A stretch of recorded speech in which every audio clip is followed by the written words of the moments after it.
Majority Report with Sam Seder. The destiny of America is always safer in the hands of the people than in the conference rooms of any elite. Sam Seder. They are unanimous in their hate for me, and I welcome their hatred. We must guard against the acquisition of unwarranted influence, whether sought or unsought, by the military-industrial complex. The Majority Report with Sam Seder.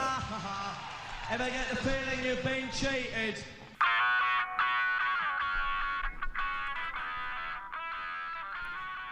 It is Thursday, July 30th, 2026. My name is Emma Vigeland, in for Sam Seder, and this is the 5-time award-winning Majority Report.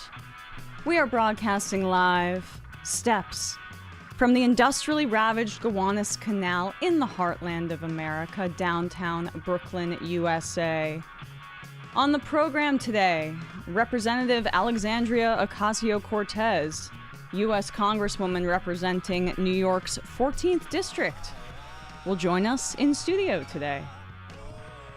Also on the program, after rage-quitting politics and saying he wants to form a third party, Elon Musk is back home as a Republican megadonor, reviving his super PAC for the midterms. Trump's gonna need it. A new CNN poll has him at a 34% approval rating, matching his all-time low, which happened after January 6th. And on the Iran war, an AP poll finds that 2/3 of U.S. adults say the war has not been worthwhile. Not that I care. Trump has renewed strikes against Iran after they bombed a U.S. base in Jordan, escalating the war again. Iran says a couple and their 2-year-old child were killed. U.S. intelligence assesses that the new Ayatollah is far more likely to pursue a nuclear weapon than the father who Trump killed. Because they were pursuing a nuclear weapon, they say. It's insane. Netanyahu scolded J.D. Vance in Washington over his public criticisms of the Israeli war strategy. Second quarter numbers show the U.S. economy shrunk in large part due to the Iran war. The Republican ACA cuts are making themselves felt. Earnings reports from hospitals show a spike in uninsured patients, 20% in some cases. Obamacare enrollment is down 13% this year. In the West Bank, the UN warns that settler violence has hit an all-time high. And lastly, the Senate unanimously passes a resolution registering their opposition to a pardon for Ghislaine Maxwell. What do they know? All this and more on today's Majority Report. Welcome to the show, everybody. It is an Majority Report Thursday, and I had to, I got lipstick on my teeth again. This lipstick is driving me nuts, but I'll figure it out.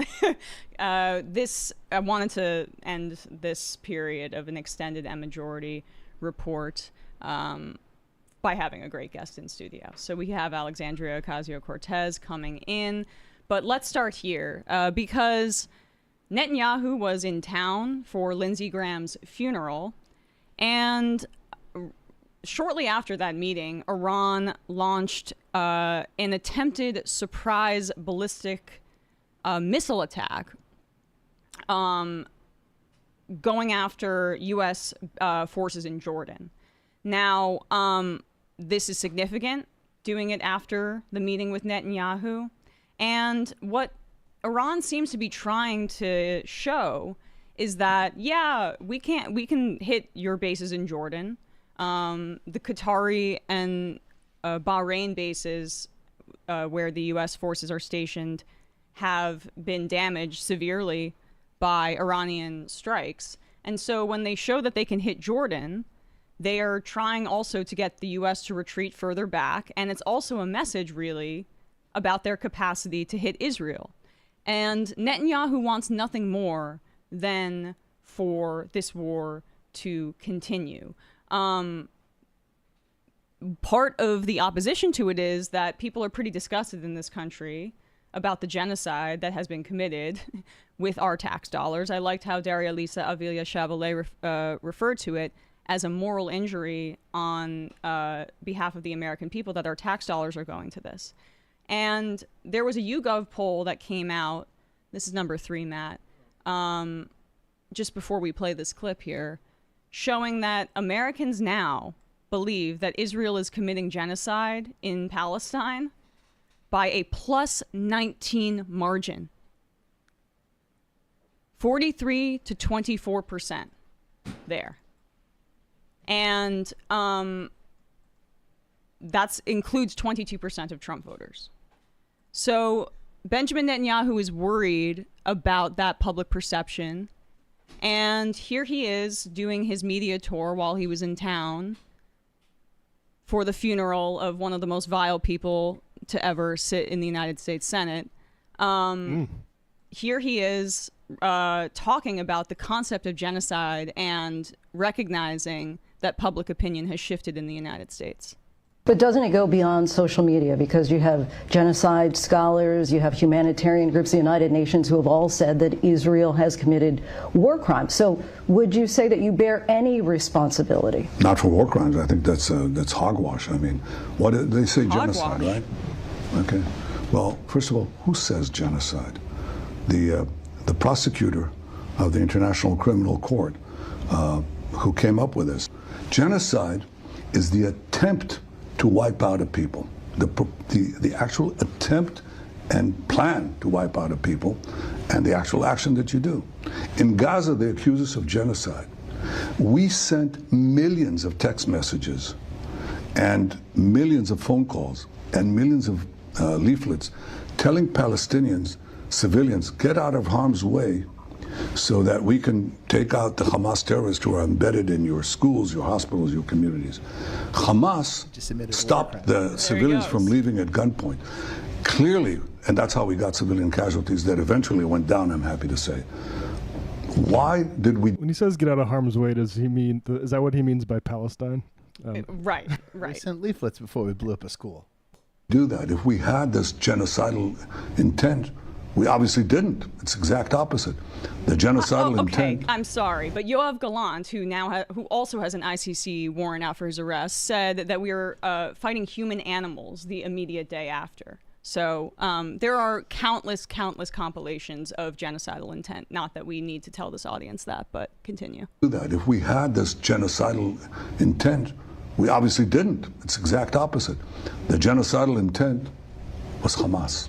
They wanted those civilians killed so they can go on TV or go to the corrupt International Criminal Court and accuse us of war crimes. But that's not us.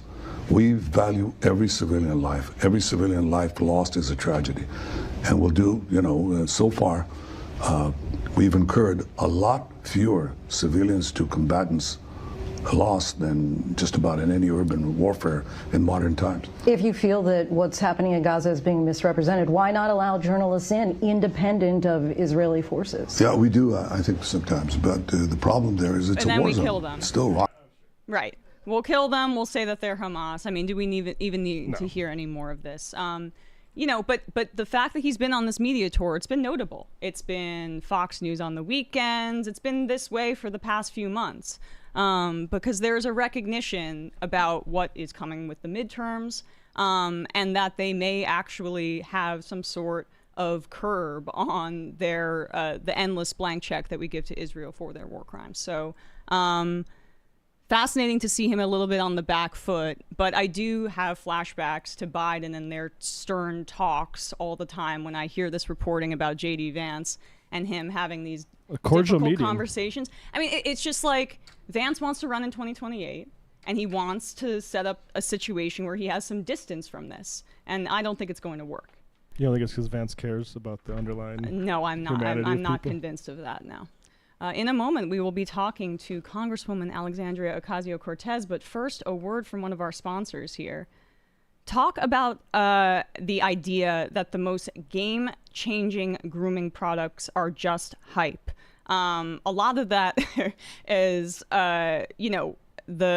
these grooming products that are promoted for people, they don't necessarily have the efficacy that you want. There's a lot of get-rich-quick schemes and this kind of thing when you see advertisements on the internet. But Nutrafol is different. Nutrafol is built like a real game plan, a real game-changing game plan, if you will. It's physician-formulated and clinically tested. Nutrafol is the #1 dermatologist-recommended hair growth supplement brand used by over 1.5 million people. I know somebody personally, a woman, who had a significant health issue, who used Nutrafol, and she said it was a godsend. But, you know, Sam's hairline, even though you're not here to see it, is pretty phenomenal for his age. I don't want to give out his age here, but he's closer to 60 than 50, all right? And he uses Nutrafol, and I think the results speak for themselves. Nutrafol has formulas built for men at different life stages. Nutrafol for men for guys 18 to 49, and the new Nutrafol Men 50 Plus, which is the first product of its kind specifically made for men over 50. It addresses the key root causes of thinning wherever you're at in life. It grows visibly thicker, fuller hair in 3 to 6 months. I think that Michael was interested in Nutrafol, or maybe less so, and Sam was trying to push it on him. No, Sam wanted Michael to do the ad. Which is so insulting. But Michael was too sensitive. But, you know, Sam is a Nutrafol user, and, you know, as I say, the results speak for itself. Start Nutrafol today and make the hat optional. Visit Nutrafol.com and enter promo code TMR10 for $10 off your first month subscription and free shipping. Find out why Nutrafol is the best-selling hair growth supplement brand at Nutrafol.com, spelled Nutrafol.com, promo code TMR10. That's Nutrafol.com, promo code TMR10. We will put a link down below in the video and episode descriptions and at majority.fm. Quick break, and when we come back, we'll be joined by Representative Alexandria Ocasio-Cortez.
We are back, and I am so happy to be joined now by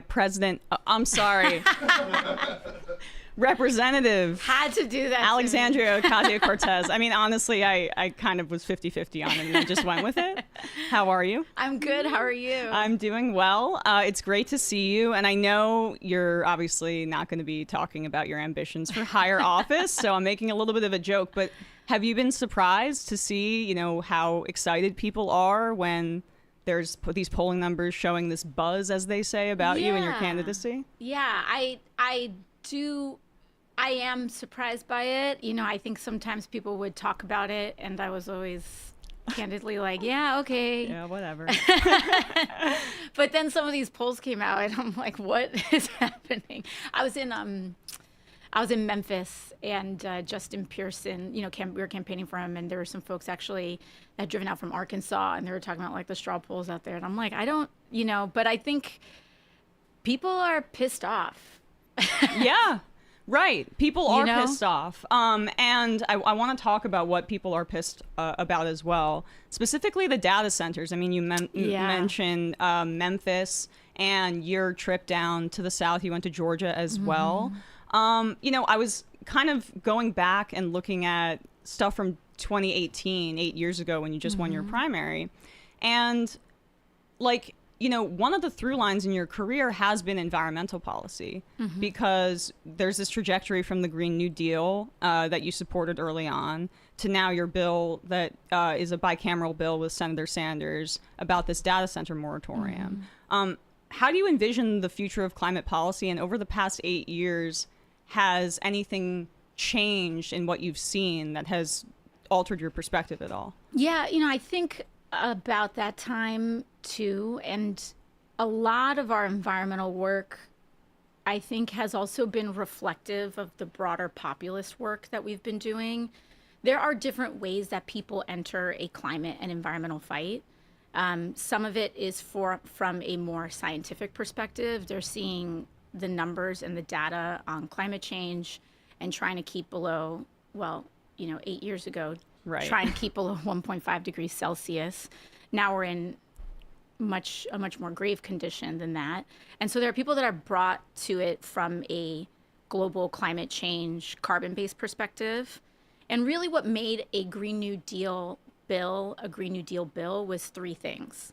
One, an aggressive decarbonization target, ideally within 10 years.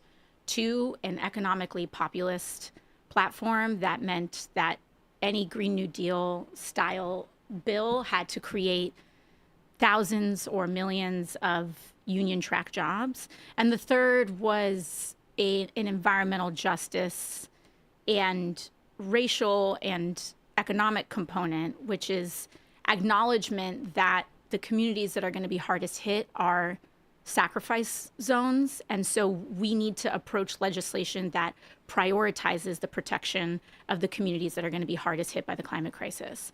Yeah. And do you think that when it's been hitting people's pocketbooks and their electricity bills in the way that it has, that it's changed the conversation? Now people understand that climate policy is very much economic policy as well? I think so.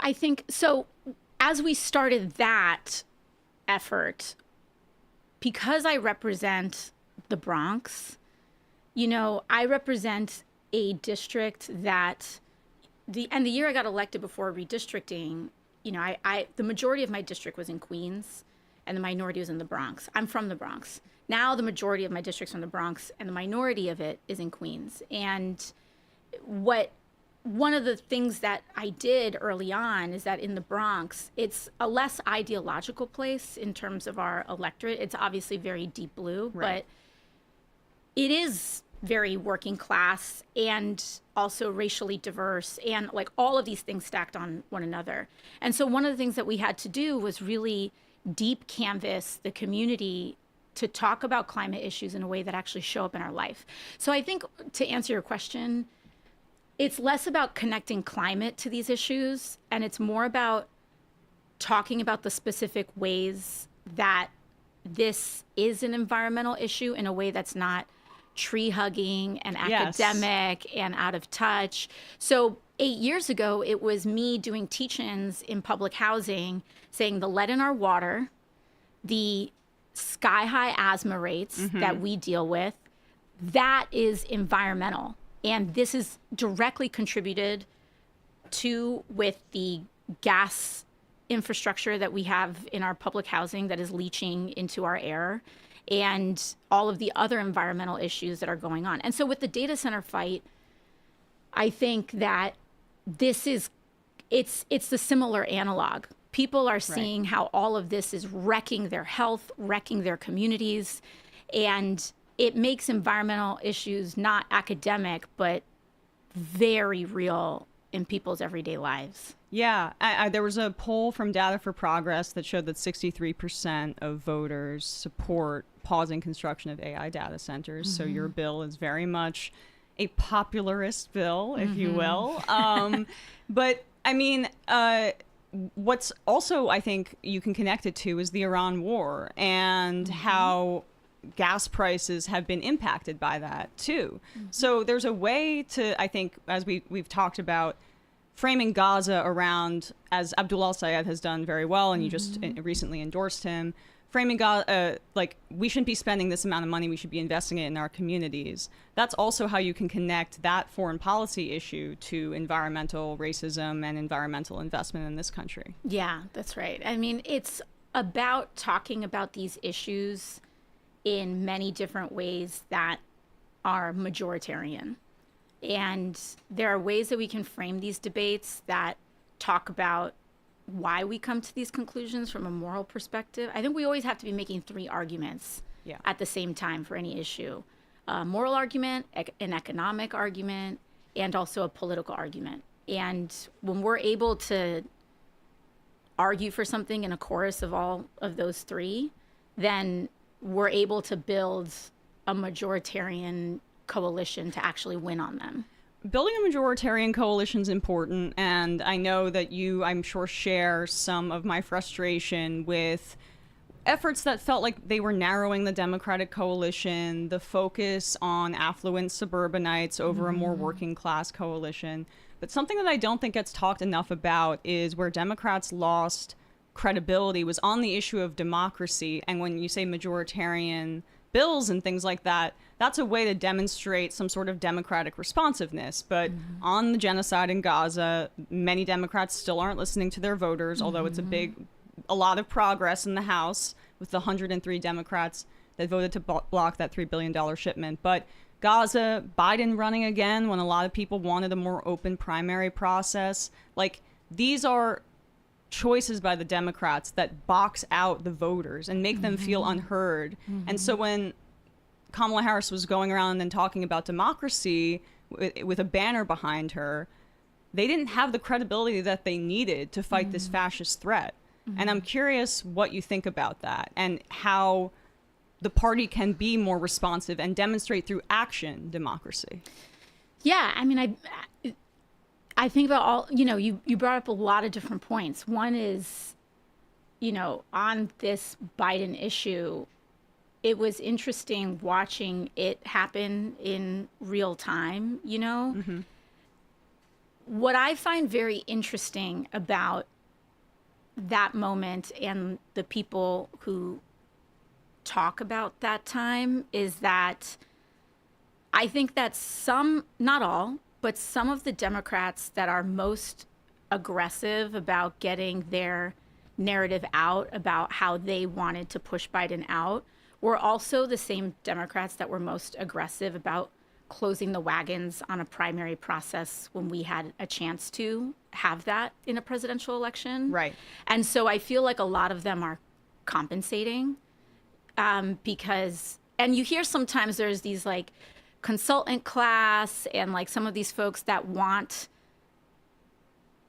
who backed Biden when it was time to step down as like some sort of litmus test. Gotcha. Okay. But those folks were part of the establishment that were closing the ranks around Biden before a primary process would have even started. So you're saying these people just wanted to be the decider, to use a Bushism? Well, I think it's not just to be a decider, but they saw at the end how unpopular their actions, the conclusion that their actions had led to and how unpopular it was. So then it became a race to distance themselves from it. Gotcha. So if you run the tape back, right, like there was a moment when the press was asking, do you think Biden should have a primary challenger? And there were some Democrats, many, if not most, at the time that were saying, no, I support him, etc. And there were some that were open. Like I was pretty, I mean, I will never poop because of the way I got here. You can't defeated an incumbent. yeah, I defeated an incumbent. So I just feel on principle, I'm never going to say we shouldn't have a primary. But a lot of the Democrats who said, no, we're sticking with him at that time were the same that I think oftentimes are very loud about that litmus test after the fact. So, but I do agree with you. I think that voters and the electorate, I think there's this tension, especially at that time, between what the establishment thought could defeat Donald Trump and the mood that the electorate was actually in. Mm-hmm. And I think when we fast forward to today, the reckoning that we're seeing in some of these primaries, is that what is different between Trump 1 and Trump 2 is that I think your median Democratic voter desperately wants to do everything to get Trump out of power and get Republicans out of power. And in Trump 1, they trusted the establishment to do that. Yeah. And in Trump 2, they do not. And we are seeing how that is playing out in real time. Mm-hmm. I mean, Bernie endorsements, he's batting, over 50% at this point? Mm-hmm. And he doesn't seem to give a crap what anyone has to say about it. He's lost patience with some of that. But yeah, I mean, I think then putting aside Biden for a second, just something like the data center moratorium is, as you say, a majoritarian bill. It's responsive to the mood.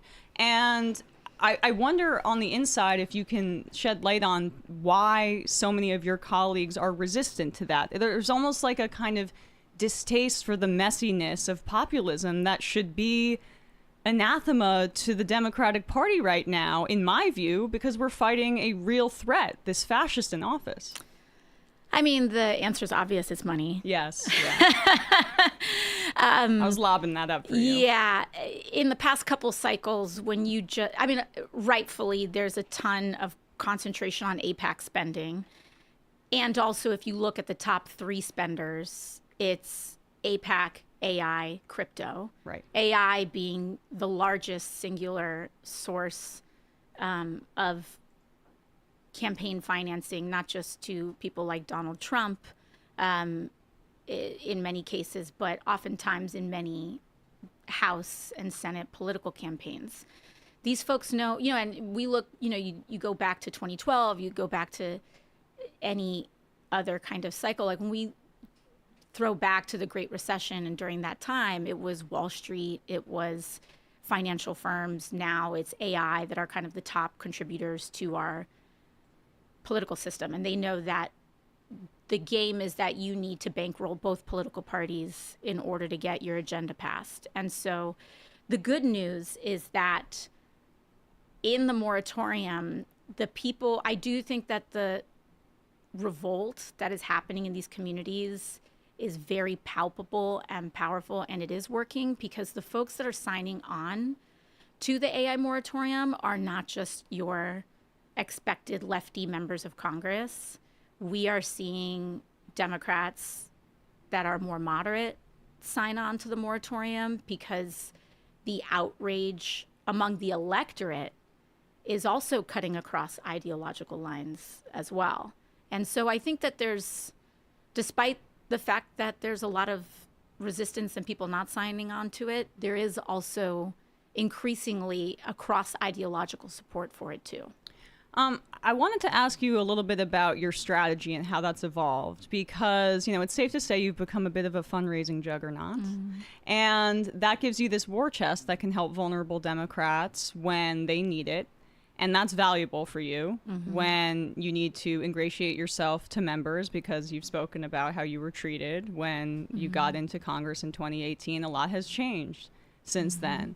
And on our show, we've talked a lot about the importance of building an inside game to pair with outside pressure campaigns. It feels like you've been very conscious in trying to do that. How conscious has that strategy been for you, building power internally? I think it's very conscious. my motivation is winning. Same. I love to win. I'm pretty, forthright about that. And I think that you need a lot of different players on the field, right? When I first got there, you also work with the tools that you have. So when I first got there, I had support from my district. I had the ability to set narrative and be able to communicate. We were building kind of digital tools in a time when that was not common in the Democratic Party, but also didn't have much else. I didn't have internal support. That's putting it mildly. Yeah. It was like you were treated with hostility. Yeah, open hostility. And that hostility shows up in ways that you're not even aware of when you get there. There's open hostility, and then there's also secret hostility. Subterfuge. Yes. And also, we did not have the fundraising ability at the same. I mean, it was robust, but it wasn't the same as it is now. And we were able to do really powerful things and really punch above our weight with what we had. And we were able to then take that and build on that. And in New York, part of my immediate focus was not just national, but local. We had to change the city's politics because one thing that I don't like to be is alone. Right. And I was very aware that I was surrounded by people who wanted to politically kill me. Andrew Cuomo was governor. Yeah. A term in, Eric Adams was, elected mayor. Mm-hmm. And so our immediate focus, too, was also how do we support down ballot candidates and cultivate the next generation of people that were going to help govern this country over the next 10, 15 years. And so that's when we start getting, that year Julia Salazar got elected in 2018 after my election, because at that time the primaries were separated. Yep. That was Cynthia Nixon's year, too. Cynthia Nixon's year. You get Jabari Brisport. You get, and then we start putting these pieces on the board. A term later, Zohran Mamdani, assemblyman from Astoria. We've got, so on and so forth. We built the DSA SIO program on the Assembly and Senate level. You have it on the City Council level. And that has also that then creates the political foundation and strength. So you're not just one person totally surrounded, but you take that and you invest it in a political coalition that can help each other. Yes. And that's not just local, but it's national as well. And you start to learn how to do that.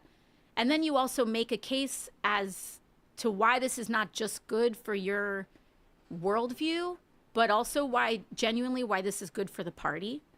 And that I would try to make that argument and it would fall on deaf ears. Yeah. But you don't have to just rely on whether people listen to you or not. You just do it. Well, and you also you have money, right? Like, yeah. I mean, that talks, and that is, it's like it's a way to combat the deluge of corporate money by having a carrot. Mm-hmm. And then, that I would imagine has made your work life a little bit easier. Has it made it easier for you to get certain agenda items through? Yeah, absolutely. Well, one of the things that I think we really encountered when I first got there was that it still exists, but there was a really concrete conception in the party that only one kind of candidate can win a swing seat. Right. And it was very conservative, and it was very cookie cutter. And it didn't matter if your swing seat was in Ohio or Nebraska or Pennsylvania. You had to take certain positions. You had to be a certain kind of candidate in order to be considered viable. And so the kind of crumb that I started with was because at that time we had the largest class since Watergate. So I started to look at all of our frontline candidates, and I say, you know, are there any here that kind of break the mold in any way? And at that time we had 1, 2, or 3 that were, you know, fit whatever mold was fit, but you'd have one that was on Medicare for all. Right. Or you'd have one that was willing to sign on to the Green New Deal resolution. And so what I started to do was max out to those frontliners that were willing in one way or another to take a risk and buck convention. It wasn't just 1 or 2 of those things, but just in general as issues came up. Because I think the thing that's most important for us as a left movement to show is, you know, there's a lot of sticks.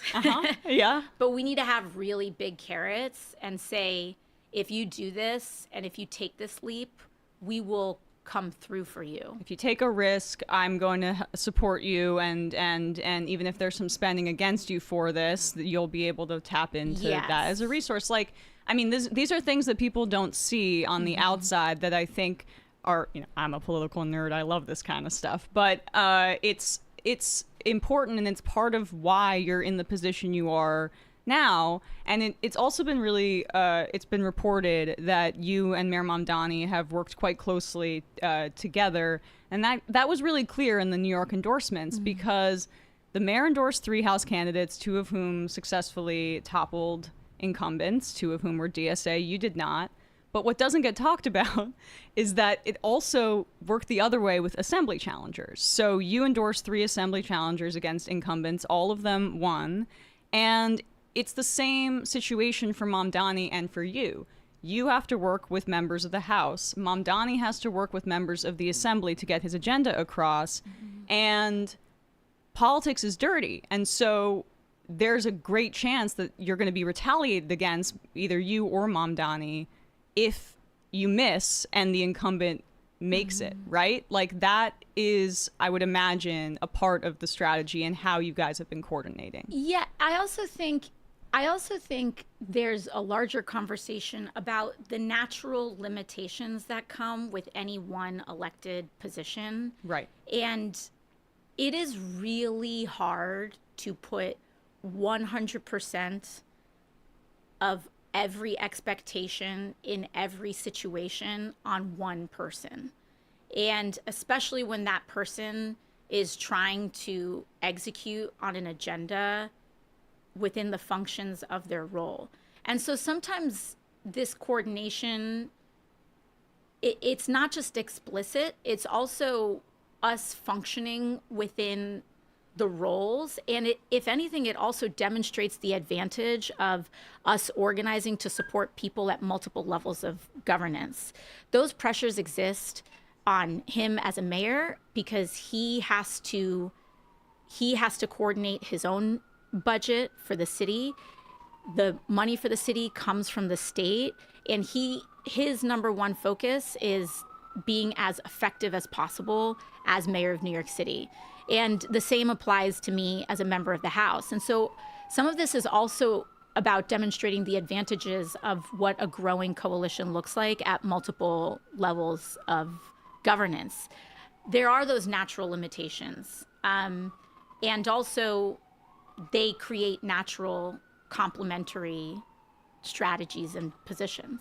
Yeah, absolutely. And I guess I'll turn back to the House here because I'm curious about if Democrats take back the House, what is your sense of what the most fertile ground is going to be for, oversight of the Trump administration on committees? Because there's just so much to grab at here in terms of corruption and illegality. But I'm curious if you think in terms of like the House business where people think the Trump administration has its most vulnerabilities in terms of oversight. It's a little hard because their law breaking is so prolific. Yeah. So where my instinct says to go is 2 things: their source of money and their source of political power. So if I were just to go just off the top of my head, in terms of political power, you want to go after Epstein. Yeah. You want to go after not just corruption generally, but corruption in the ways that undermine their base.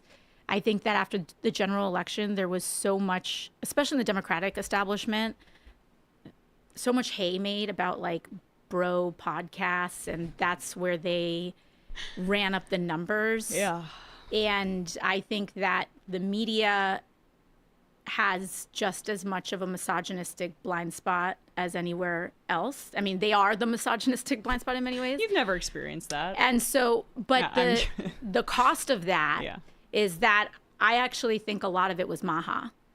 I think that there was very little political analysis done on how they really focused on women, on moms, on radicalizing and doing a lot of persuasion in an electorate that was much more swingy than you know, to be frank, white male voters. Those are generally broken more strongly towards Republicans, but they really focused a lot on women, and they have had probably the biggest betrayals with the glyphosate rulings, with their complete throwing in with Big Ag and Monsanto and Bayer, including coordinating with the Supreme Court and all of that. And so I think their political vulnerabilities are in, we want to focus on corruption in the ways that undermine their promises. And we want to go after investigations that cut off the supply of their illicit money flows. So what do you make of the Maha movement then? Because our hypothesis, or at least mine, has been on the show that these charlatans are able to fill a vacuum because there's so much anxiety that people have with the healthcare system. I agree completely. Yeah, if you want to expand on that, go ahead. Yeah, I mean, I actually meet with Maha activists. I work with Maha advocates because a lot of them really don't believe that their fight is partisan, and it's not in many ways. We do have extraordinary corruption in our agricultural system, in our big corporate system as well, you know, and this is an area where both parties and our entire political system has been compromised. Like, one of the first things I did was be part, when I first got to the House, was be part of these congressional investigations on PFAS dumping. Right. And you have companies like 3M and others that, you know, and this goes back decades, where you have a big company that is doing manufacturing of some kind, and they just dump whatever cancerous byproduct that they have and poison communities around them. And then they just pay off our political class to ignore it and to let it continue to happen, or to shield them legally, like with glyphosate, from everyday people trying to get that back. And you're right, also, it's because there's a ton of anxiety around our healthcare system. And I don't know, I grew up in a household that was very much shaped by these dynamics. My dad's side of the family is Catholic, and I was raised Catholic, but my mom's side of the family is evangelical. Right. And I see how all of these issues that have been at their surface level expressed as right wing are actually very much just the anxieties that we have as working people not being able to afford health care. And so it's also like, how do I stop being sick? How do I prevent being sick by limiting my exposure to things that I think are toxic? Yep. And then, which there are things that are actually toxic and things that aren't actually toxic, that get taken advantage of. And then also, when I do get sick and I can't afford medicine, what are the holistic and low-cost alternatives that I can turn to, because I know that I can't afford to see a doctor? And that is a place of tremendous vulnerability that people feel that is immensely legitimate. And then if you add the racial component too, you know, I'm Puerto Rican. The United States sterilized women for decades. And so you have COVID, you have vaccines, and obviously in the Black community, same thing. Yeah, right. And so that is a perfect storm of a lack of trust in institutions that is oftentimes very valid and very legitimate. And you don't win that by saying, oh, don't worry, or condescending to it. Right. We do need to fix our healthcare system. Absolutely. Lastly, I know you have to go. I wanted to make sure that we touched on this because you've been subjected to some pretty interminable misogyny and racism too throughout your career, including these vile deepfake images on the internet. You and Nancy Mace actually have been working together on this Defiance Act. It's a bill that allows victims who have been, the victims of deepfake, sexually explicit deepfakes, to get recourse. It passed unanimously in the Senate. It has a bunch of bipartisan co-sponsors, and yet Republicans apparently don't want to pass it because it will give you specifically a win. What's going on there? So I will say that this is not the first time that we've encountered that roadblock, frankly, in both Republican and Democratic majorities. There is a fear about, there is a lot invested in trying to convey an ascendant and popular movement as ineffective. Mm-hmm.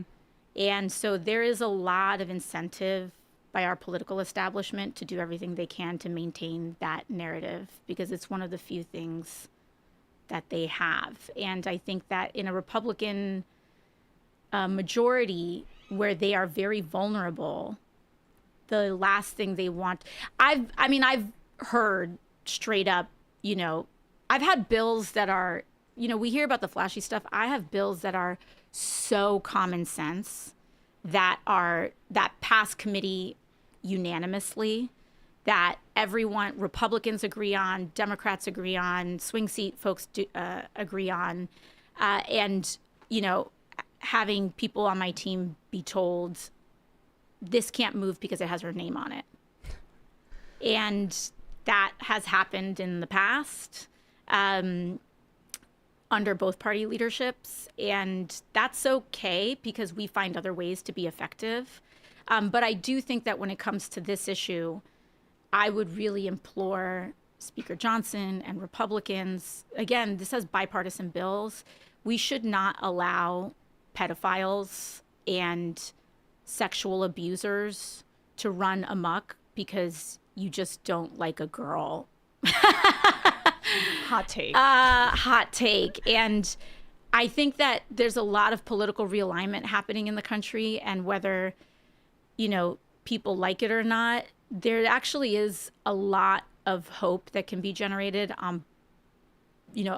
among voters of all kinds to actually show us get something meaningful done by people who are most disparate and unlike one another in the House on something that's real. The Defiance Act, we're now at a point where something like 1 in 8 middle schoolers, kids, know someone or have experienced deep fake attacks in this way. Right. And to allow this to continue to score a political point is some of the most egregious and horrible activities that we can do. And I actually do think that on this issue, they are capable of being better. Yeah, and Mike Johnson's supposed to hate porn. I thought he had some app that he and his son notify each other. Let's just move it. And I won't and there's been really great Republican leadership. I've worked with Representative Laurel Lee on this, and we're ready to rock. Let's help people. Right. Let's help people. Right. Well, that's a tall task for Mike Johnson and this Republican leadership. They also do love protecting pedophiles as well. That's like a core brand proposition for them. Mm-hmm. So anyway, Representative Alexandria Ocasio-Cortez, thank you so much for your time today. I really appreciate it. Thank you. Appreciate it. Quick break. We'll be right back. Awesome. In a second.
We are back, folks. We're going to wrap up the first hour in just a second. I'll read some IMs about that interview. Henry Gold says, please clip AOC and Emma saying hot take, odds that will be super valuable to have in a few years. I'm sure people will be clipping a lot of this. I wish that I looked at the IMs while she was there, because there are a lot of people who have questions for her. I really apologize. I had so much I wanted to get to. I didn't even get to everything because she was limited on time. But Chris Burdick, I thought for sure your in-studio guest was going to be Michael Rappaport. No chance that coward would show up. I actually was making myself laugh on the way to work, thinking it was going to be Lindsey Graham's sister. Darlene. Curse of the Mamdani was watching with the sound off. Sam looks different after vacation, glowing perhaps, presidential even. Jordy, PhD. AOC has told the story about wanting to be a doctor or scientist. Okay, I couldn't ask this. How does she see the future of our basic translational research infrastructure after RFK Jr., in particular at the NIH and NSF? That was a good question. I wish I could have asked it. Ash, she could just be a regular, casual Friday guest. Yeah, right. I'm sure she's got nothing going on. Stop by. Yeah. Ash Manson. Sam preaches all the time about how voting should not inherently be an expression of self, and I mostly agree, but damn, it would feel nice for once in my life to not have to hold my nose and be able to vote for AOC for president. Yeah, Mom Donnie was the first time I ever experienced that. Totally, same here. Never had. And we got to do it twice, in the primary and in the general. I'll be honest, I was I wasn't very happy to vote for Obama in 2008. in 08, but I was 2012 was my first time voting, was Obama in 2012, and that was not exciting. I have 2 years on that, so I was already jaded by that time. Yeah, no, I was so happy to be the liberal in North Dakota, gloating at all the Republicans, be like, you fucking idiots. Kyle Leck. Zionists love to ignore the words "or in part" from the phrase "acts committed with intent to destroy in whole or in part" from the definition of genocide in Article 2 or convent. Yeah, they want it to be essentially a complete elimination of the population, or they don't count it. But they're also not acting and operating in good faith at all. Yeah, no, what is the voice of Israel that isn't explicit about its intention to wipe out Palestinians from that land? It is some hypothetical idea of Israel that has never existed at any point in its history. And the real part is like, even Biden's like, yeah, he's got a tough coalition over there. Yeah, because they're explicitly fascist exterminationists over there. Right. Dylan from Palmdale. ASC, are you kidding me? That's so dope. I'm sorry, I didn't know your guys' game like that. Well, I've known her for 8 years at this point, actually. So you can go. I didn't want to be too navel-gazy, but I did go back and look at our old interviews because I just wanted to see, like, how could I bring back, or have questions about, like, how have you evolved, in these past 8 years. But people should go and look at those interviews. I did a 4-part... Over at Rebel HQ, right? Yes, I hated that name so much. Jank made it be Rebel HQ. So dumb. Rebel HQ Commander Emma Vigeland is on the scene. They changed it from TYT Politics to Rebel Headquarters. I was like, oh, okay. Do I have any say in this? But did they make you wear a leather jacket? No, I just did that on my own because I'm cool. But. What's up, fuckers? Emma here at Rebel HQ. But it was helpful at Trump rallies because they were like, Rebel Media. That sounds MAGA. I'll talk to you. Rebel Media was a MAGA outfit. So I would say, Rebel HQ. But also the Rebel flag. Right. The famous rebels in American political context being like the Confederates. Yeah, right.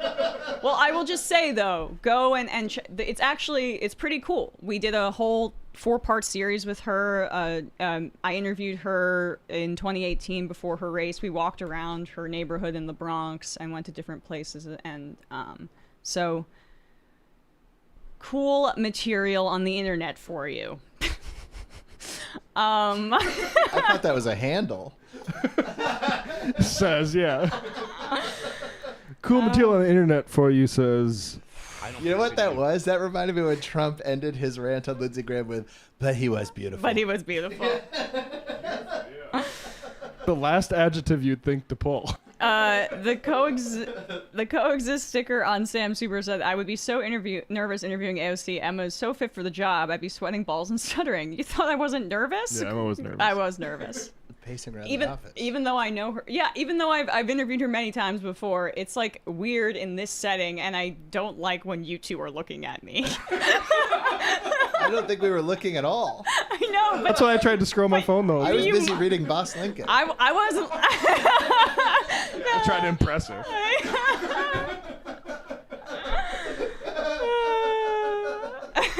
You are having an emotional breakdown right now. We did 0 acts of sabotage. Yeah, we were very well behaved. You were wearing collars, for Christ's sake. I know. You guys dressed up. So did I. Emma's wearing heels. I am wearing heels today. My only regret about this collar is that Sam wasn't here to make fun of me. Right. Well, wow. He'll see the pictures. He'll see. Yeah, exactly.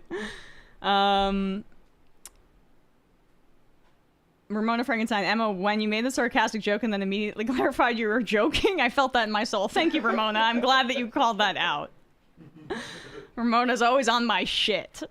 Man shovel. I had to vote for Al Gore in my first presidential election. Oof.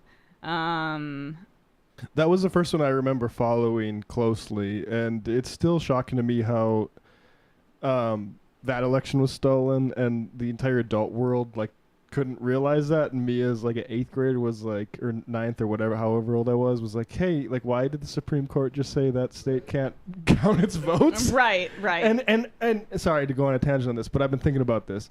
And then, because I was surrounded by Republicans, most of like people in my life, adults in my life at that time were like leaning Bush sort of people. And the idea was we can't let them count the votes because it might tear the country apart. And so we gave the election to the Republican. And then what did like all the supporters of Bush do was like drive around in stickers that said "sore loserman." Yeah. As if this concern that it would tear the country apart was the actual concern, and actually it was, we want fucking power. Right. Well, that election also gave every small town in America a punk band name with Hanging Chads. So I guess it was worth it. Yeah, it was worth it. Penny in New Mexico, President, AOC Press Secretary, Emma Vigeland. Yeah, I don't know if I'd be good at that job.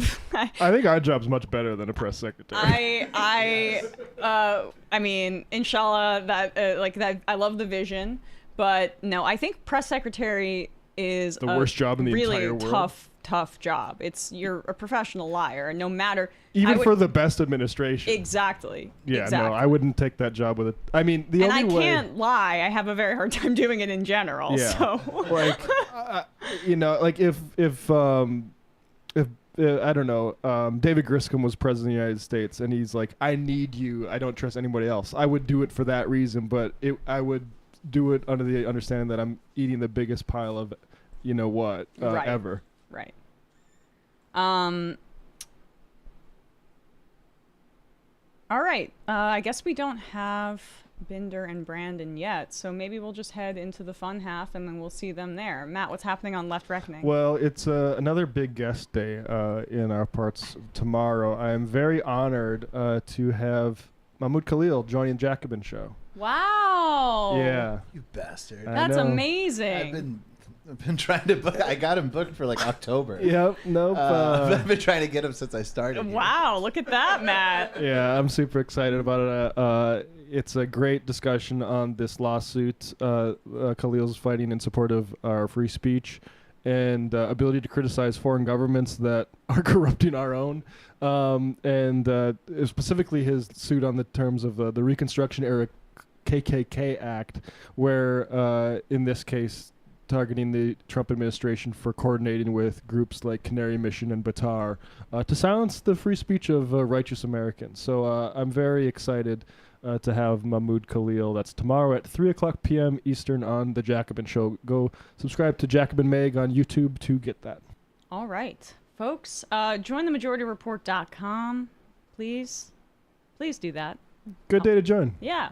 Help us stay alive. The day before Sam comes back would actually be the surviving. best for us as workers, and that's what you care about as Right, listeners of the right. show. Well, I will say now that we've revealed who the guest is, Sam was very disappointed. But, this was really my shot across the bow before his triumphant return tomorrow. Yep. Because I got to flex and show who I can book, Get the big names. Yep. All right. I'm sure you're making the owner of the show very jealous. By making his product better. By making him money. Yeah. Take that, Sam. Yeah. Take this surplus value, Sam. All right, guys. See you in the fun app. Okay, Emma, please. Well, I feel that my voice is sorely lacking on the Majority Report. Wait, look, Sam is unpopular. I do deserve a vacation at Disney World. So, ladies and gentlemen, it is my pleasure to welcome Emma to the show. It is Thursday. I think you need to take over for Sam. Yes, please. No. I'm gonna pause you right there. Wait, what? You can't encourage Emma to live like this. And I'll tell you why. So was offered to tour, sushi, and poker with the boys. Tour, sushi, and poker with the boys. So was offered to tour, sushi, and poker with the boys. What? Tour, sushi, and poker. Tim's upset. Tour, sushi, and poker with the boys. So was offered to tour, sushi, and that's what we call the biz. Tour, sushi, and poker with the boys. Right. Tour, sushi, and poker. We're gonna get demonetized. I just think that what you did to Tim Pool was mean. Free speech. That's not what we're about here. Look at how sad he's become now. You shouldn't even talk about it. I think you're responsible. I probably am in a certain way, but let's get to the meltdown here. Sushi and poker with the boys. Oh my God. Wow. Sushi. I'm sorry, I'm losing my fucking mind. So was offered a tour. Yeah. Sushi and poker with the boys. Logic. Tour. Sushi and poker with the boys. Boy. Tour. I think I'm like a little kid. I think I'm like a little kid. I think I'm like a kid. Tour. I think I'm like a little kid. I think I'm like a little kid. Had this debate 7,000 times. A little kid. I think I'm like a little kid. I think I'm like a kid. Tour. I'm losing my fucking mind. Some people just don't understand. So I'm not trying to be a dick right now, but like, I absolutely think the U.S. should be providing me with a wife and kids. That's not what we're talking about here. Okay, all right. It's not a fun job. Tour. That's a real thing. That's a real thing. Real thing. Willy Wonka tour. That's a real thing. That's a real thing. Real thing. That offered a tour. That's a real thing. That's a real thing. Real thing. That's a real thing. That's a real thing. Real thing. That offered a tour. Ladies and gentlemen, Joe Rogan has done it again. That offered a tour. That's a real thing. That's a poker with the boys. I think he might be blowing it out of proportion. Real thing. That's poker with the boys. That offered a tour. That's a real thing. That's poker. Let's go, Joe. Tour. Sushi and poker with the boys. Take it easy, Dan. Tour. Sushi and poker. Things have really gotten out of hand. Sushi and poker with the boys. Delusional. Tour. Deluded. Sushi. You don't have a clue as to what's going on. Live YouTube. Sam has like the weight of the world on his shoulders. Sam Sam doesn't want to do this show anymore. It was so much easier when the Majority Report was just you. You were happy. Let's change the subject. Rangers and Knicks are doing great. Now shut up. You don't want people saying reckless things on your program. That's now, one of the most difficult parts about this show. This is a pro-killing podcast. I'm thinking maybe it's time we bury the hatchet. Left is best. Trump Violet Tour. Don't be foolish and don't fucking tweet at me and don't bitch. The way Emma has cucked all of these people, love it. That's where my heart is, so I wrote my honors thesis about it. Oh, she wrote an honest thesis. I guess I should hand the main mic to you now. You are to the right of me on foreign policy. We already fund Israel, dude. Are you against that? That's a tougher question I have an answer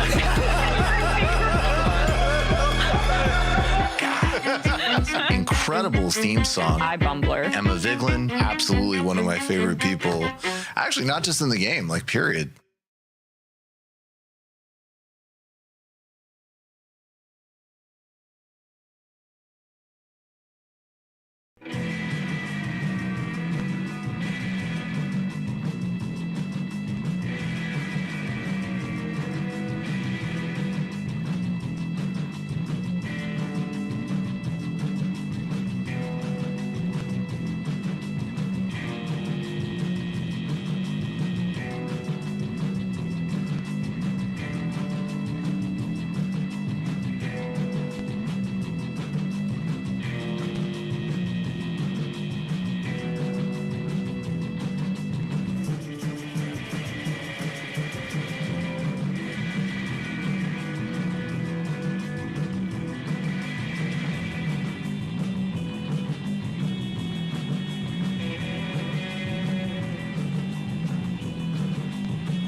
We are back. It is the fun half of the Majority Report, and I'd like to welcome Brandon Sutton and Matt Binder. What's up, guys? Hey, how are you? I wasn't sure who was going to talk first. There we go. There we go. I'm doing well. I'm doing well. It's the AOC in studio. Wow. Yeah, pulled out the big guns. What's happening on your I don't think shows? AOC's ever been in studio when Sam is there, right? Someone pulls in the bigger gets. Yeah. I'll own that. Yeah. What's happening on your shows, Matt Binder? Yeah, sure. Tonight, 8:30 p.m. Eastern Time, youtube.com/Matt Binder. Join me, Mike Figueredo, David Dole, Lance from the Surfs, Rebecca Zor, a whole slew of characters on Leftist Mafia. All right. Brandon, what's happening over on the discourse? Well, you may have noticed and heard that my audio is not great, but that's because in honor of reaching 25,000 subscribers on my channel, The Discourse with Brandon on YouTube, I decided to dive into Mitch McConnell's skull, a la Jennifer Lopez in The Cell, to see just what's going on inside his head. And as you can see by all of the whiteness behind me, the kind of echo, not a lot. So I mean, we finally got our answer. So I mean, it's like the White Room in the Matrix. It is the white hot Phoenix room if you're really into Marvel comics. But irrespective of that, I can't promise that I'll be taking any more followers or subscribers or whatever on YouTube after this point. But if you'd like to try your luck and see if you're admitted into a very exclusive club, go over on YouTube, Twitch, join the discourse, be part of the conversation. All right. The Discord, or be a part of the discourse. That might have been an easier way to say it, right? Just like from a branding perspective. The what? I see you went to the Sam Seder School of Marketing. Grandma says, Binder really just said, has anyone seen AOC and Sam in the same room? They look exactly alike. That's definitely not what I'm insinuating. Just making that joke at all possible opportunities, even when the people don't look anything alike, is very funny. Yes, exactly. At one point, Sam did have raven-like hair. Emma did. What? In the UK, they call it bottling it, chickened out of referencing the raven joke? hair in the Nutrafol ad. I did. I was more focused on the ad. I was not sure I was reading it correctly. I was very, very discombobulated. Just sitting on the couch staring at me, or not like right there. I'm reading a Nutrafol ad and AOC's in my field of vision. I'm like, I don't know what's going on here. So cannot believe someone wrote in and said that I wasn't nervous, because I was. So there you go. I offered her some Delta 9 Sunset Lake CBD gummies, but she didn't want them. Yeah, I guess not. Huh. Too straight edge. You do every Thursday with me and Brandon, which should have had you well prepared for AOC in studio, in my opinion. I mean, yeah. All right. So, what should we get to here? Oh, shoot! I just accidentally X'd out of the IM. So if you IM'd before this time, I've lost it. Everything's going great. Okay. Let's do. Let's do 5 here. James Tallarico is going on the offense against Ken Paxton, which I love to see, because there's a wealth of material, and he's a complete crook. Complete crook. Like Trump, I've said this before. Impeached for fraud by Republicans. Yes. The only thing that saved him was the Republican state Senate. But in the Republican state House in Texas, he was that corrupt that they impeached him.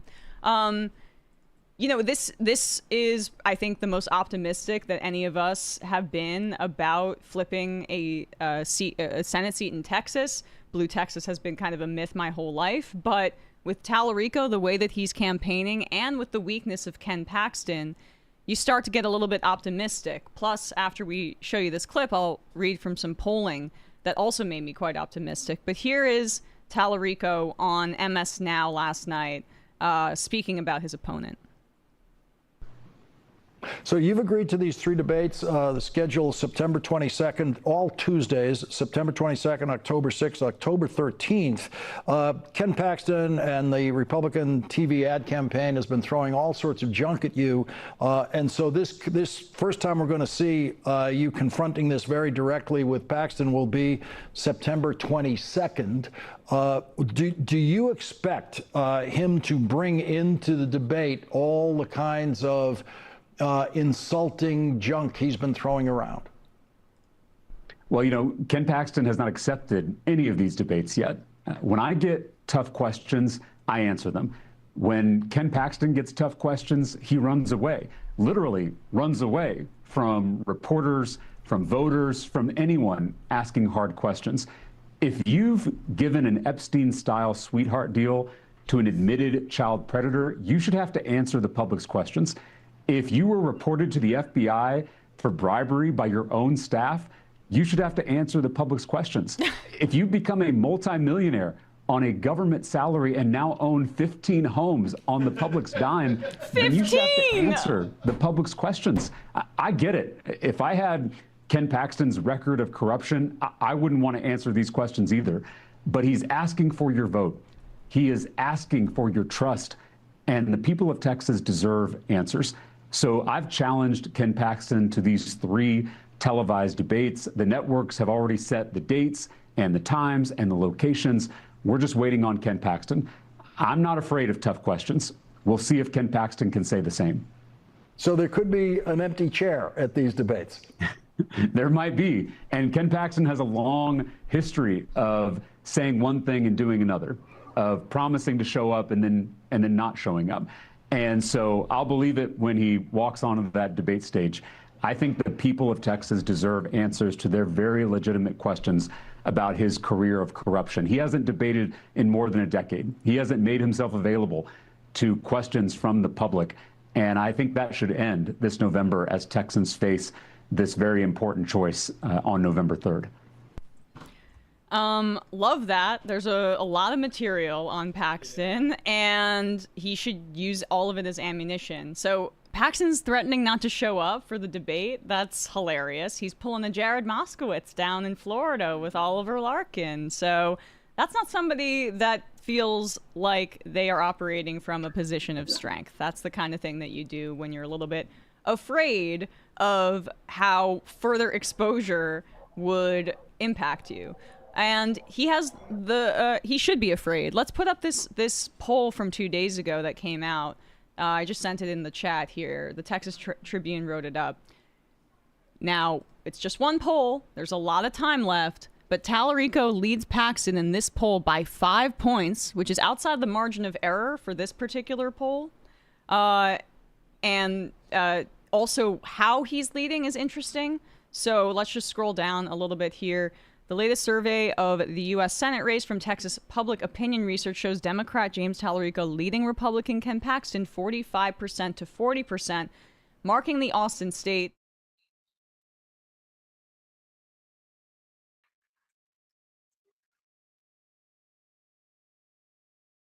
This is interesting, too, is that Tallarico's lead, if we could go search non-college educated voters in this, the Democrats really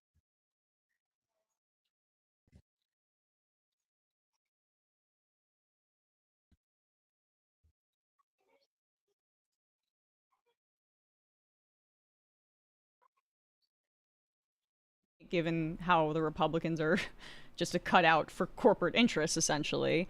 But what's encouraging here is that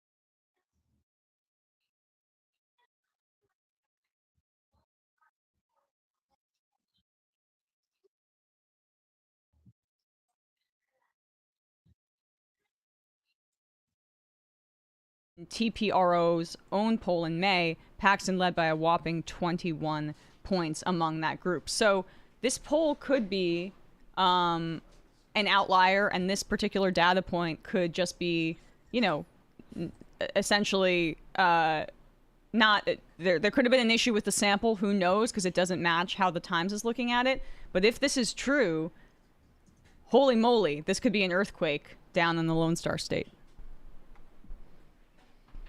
We had an audio issue during that segment, but it's fixed now. Damn it. I thought his what Tallarico had to say about Paxton was fantastically communicated right there. It was really well done, hitting both everything in Paxton's record while also at the same time calling to question why this has not been discussed, because he hasn't had the debates. It just tied it all together so well. It's clear why, Tallarico is the Democratic candidate, honestly. Yeah. He's quite talented and good at that. And are we good on audio now? Okay. Yeah, I would totally agree with you. I would totally agree. So for people that didn't hear that part, it's just this poll in particular has him leading with non-college educated voters, which is not typical for typical, Democrats. And it is different than the New York Times Siena poll, where it has Paxton with an 8-point lead among voters without a degree. And even when O'Rourke came close in 2018, Ted Cruz still beat him by a 6-point margin with that base of support. So where non-college educated voters go in this race is also probably where this race is going to go. I mean, that would be catastrophic if that shifts entirely, because the Republicans have been counting on that. And the truth is, they can't fool people forever. And to the extent that non-college educated people voting for Republicans, I don't know that they necessarily been fooled so much as they've been alienated by politics. And this includes the professional class pivot you've seen from Democrats over my entire lifetime. That's not been directed towards them. Literally almost insulting them, saying you better have a college degree or you're going to be left behind.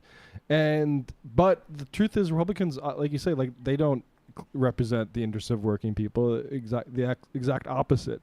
And they offer up a bunch of horse shit about vaccines and masks and immigrants. But ultimately, people are like, yeah, I've supported you through this stuff, and guess what? My gas prices are going through, and if I lose my lease, I'm not going to be able to pay rent anywhere else.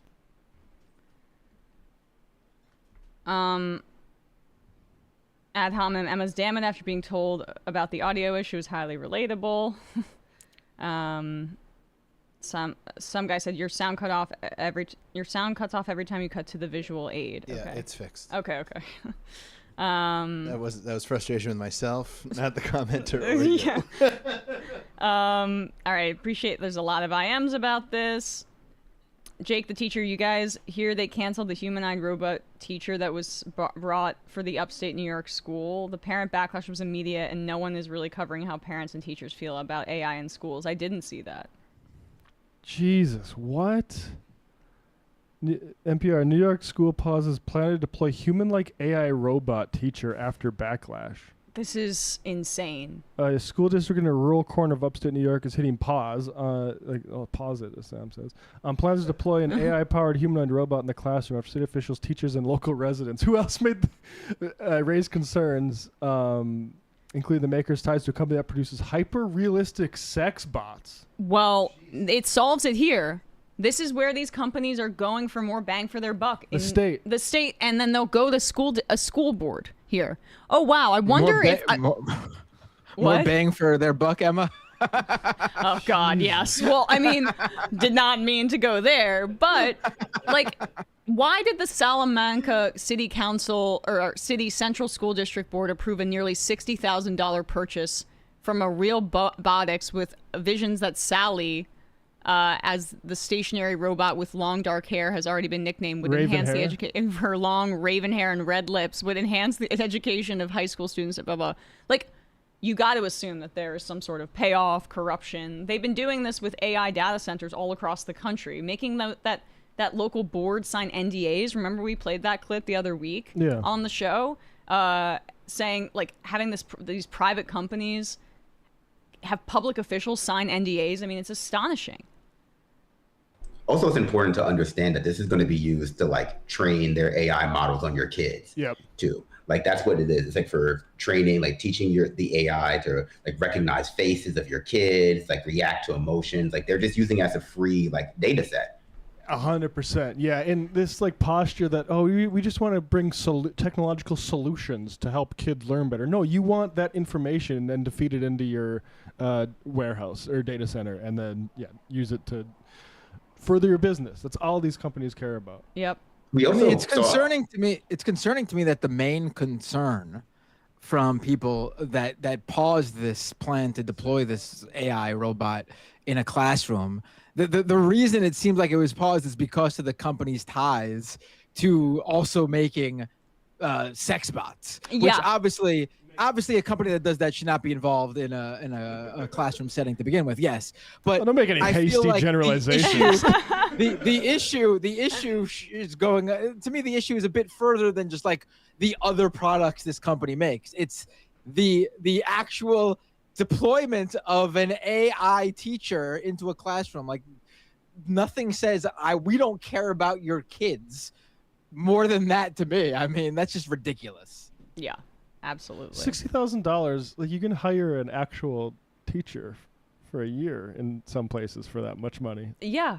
Well, but they might have like, labor standards and you have to deal with the union and they might slowly have to get raises over time.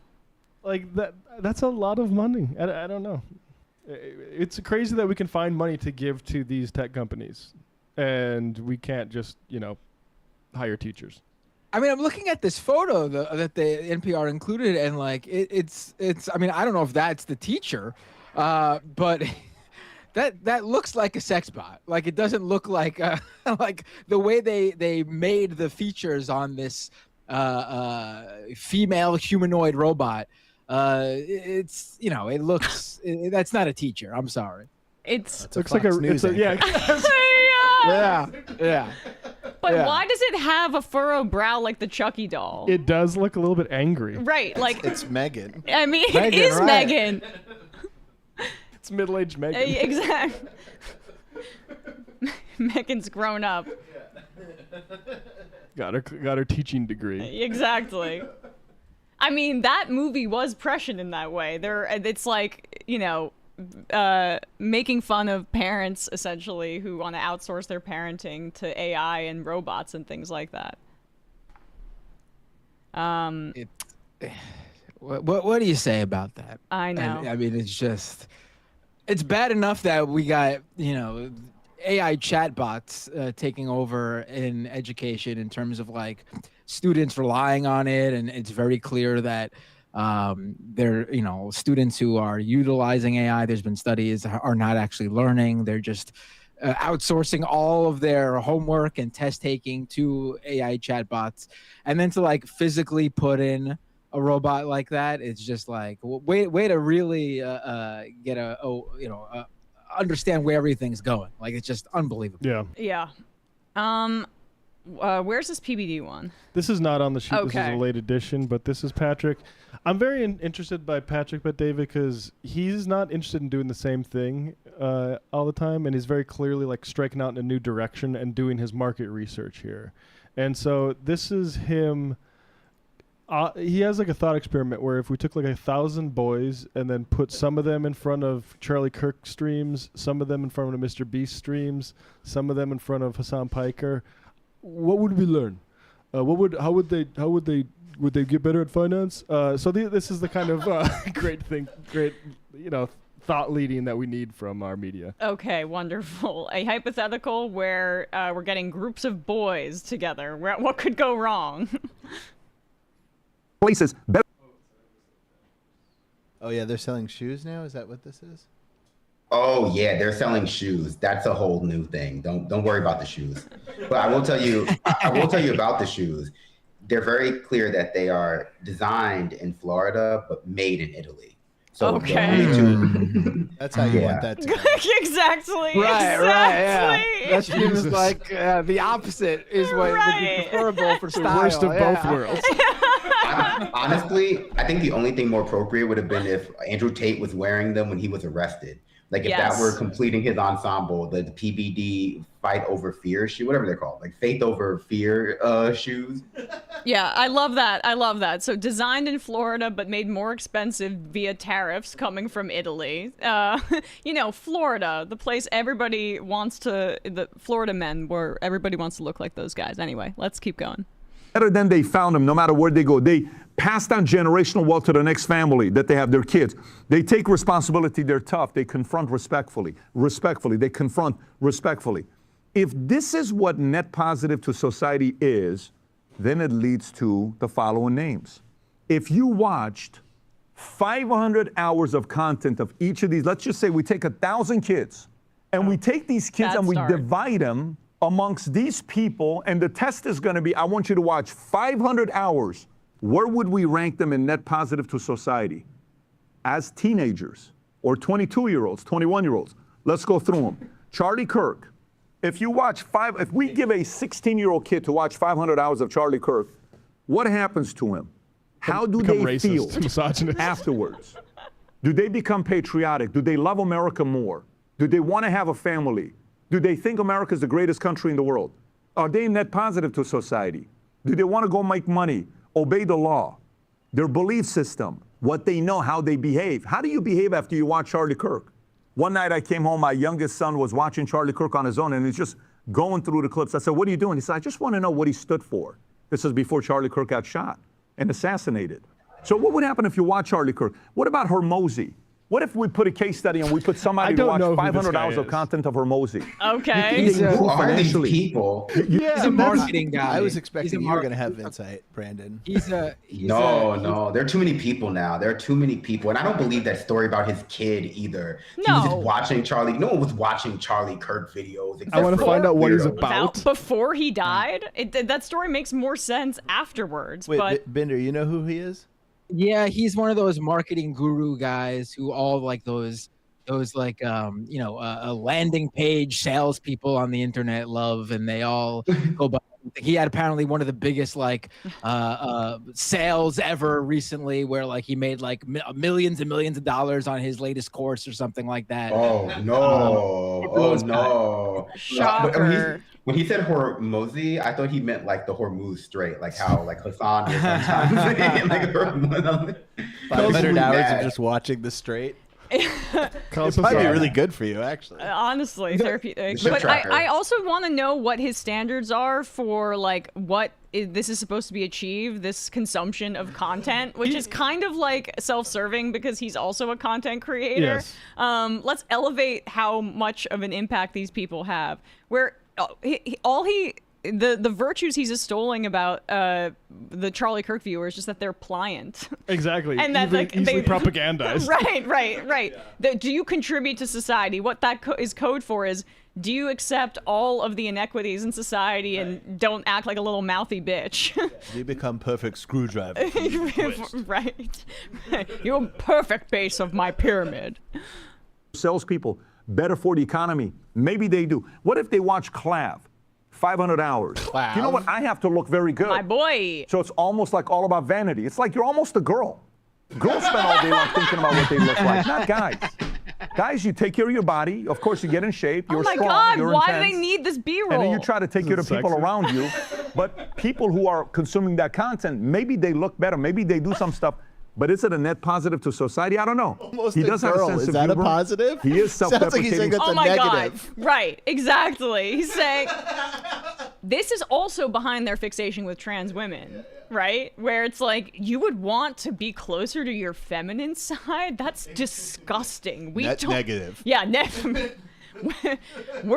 I love to hang out in rooms with men all the time, but because women are so disgusting and net negatives in my life. And it's not gay though. It's not gay.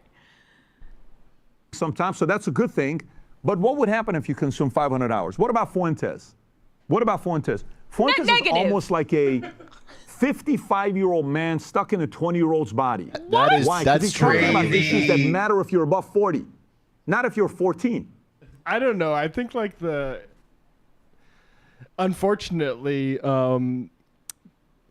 I think he might be appealing to younger people as well. Yeah, I think it's true He's that true, but when you watch him in the club, that club video, yes, he he's did not look a like a young man. 50-year-old man. Yeah, he's an old like segregationist soul. Yeah, he's not comfortable in his own skin. He's like so deep in the closet. It's very difficult to be, confident in that kind of circumstance. But I would say, net negative. Also, did you see the AI where they make him older? So annoying. Wasn't that test already done with Kanye West as the test subject, where he watched many hours, obviously? Yes, of Nick exactly. Fuentes? I mean, that's obviously where that all came from. Kanye's patient zero.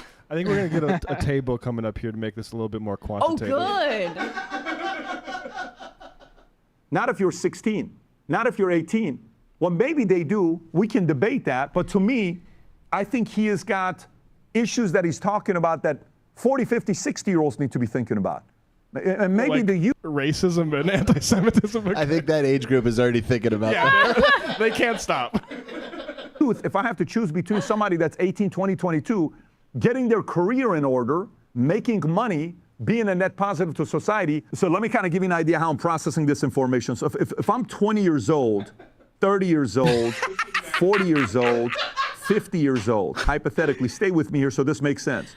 And we have career, economy, politics, current events, health, whatever, right? What percentage at 20 should be politics? In my opinion, less than 10%. It needs to be majority career and, economy, finances taken care of. What are negative percentages? How do you do negative attention to politics? You watch the PPD show. Yeah. because you come away knowing less than you go in with. Exactly. Right. But dude, you cover politics. Yes, because it's been a big earner for him. Exactly. All right, so I guess it's okay. Oh, he's to not in be- his 20s. He's not in his 20s. He's on That's the his thing. 20s. Okay, so you should basically he's telling young people not to be engaged in politics as a Republican operative. That's quite convenient. You can see he doesn't fill out the entire chart, but he does say as you get older you can start caring. Only 20 to 25%. He's more definite. When you're 40, it's 30, and when you're 50, Gotcha. it's 35. So conveniently, when people tend to trend more conservatively is when you should pay attention. Well, actually, to if you don't have politics. any money, you shouldn't be voting. Right, that's right. Yeah, he wants to return essentially to white landowners, or just male. How about we're woke now? Multiracial male landowners get to vote in his America. Here, there's too many young guys that are following politics that they're broke. They're broke. We got to go make money. Sorry, I need that again. That's zoom gonna be a in. sound drop here. Yeah, Yeah. the very dramatic zoom is hilarious. Good thing it's for free that you can just consume a podcast. That's not why they're broke, Patrick. They're broke because capitalism is failing. Right. But we need to spend more time here. There's too many young guys that are following politics that they're broke. You're broke. We got to go make money. We got to consume the content that helps us become better in business. Oh my God. There we go. There you have it. That's what this whole thing's about. He's got a good example. His numbers are down. His numbers are down, and he does a lot of content on making money because that's his whole shtick before he got into politics. And he's upset that people that across the spectrum, I'm sure, from Hassan to Nick Fuentes, all these guys who talk about politics, no matter what side of the aisle they're on, you're taking away my young people. You got to stop. You got to stop. Yeah. And be wary of any content creator that tries to tell you that there's anything meaningful that's going to change in your life if you just watch more and more content. If you want the business secrets of the pharaohs or whoever, I guess that's a peep show joke. Patreon.com/Left Reckoning. We'll make you better at business. Right. Right. I mean, it's the same way, frankly, that someone like Marjorie Taylor Greene gets overinflated by like TYT or something like that as this, warrior because she'll go on their show. It's like, people have to understand their lane in media, and they overinflate their importance in ways that aren't actually matching, say, the political realities, or at the very least, the reality of being a young man in America consuming content. Consuming content that makes you better at doing business deals. Right. That's what I like to do. Is I'm trying to get better at business, so I'm watching 500 hours of clavicular. And he's really saying there, and sorry, Bender, just like, don't pay attention to politics, just try to make money, which would be the time when you would be understanding that this economic system isn't working for you. He's like, shut that off and just focus on business. Yeah, what if the politics has something to do with that? Go ahead, Bender.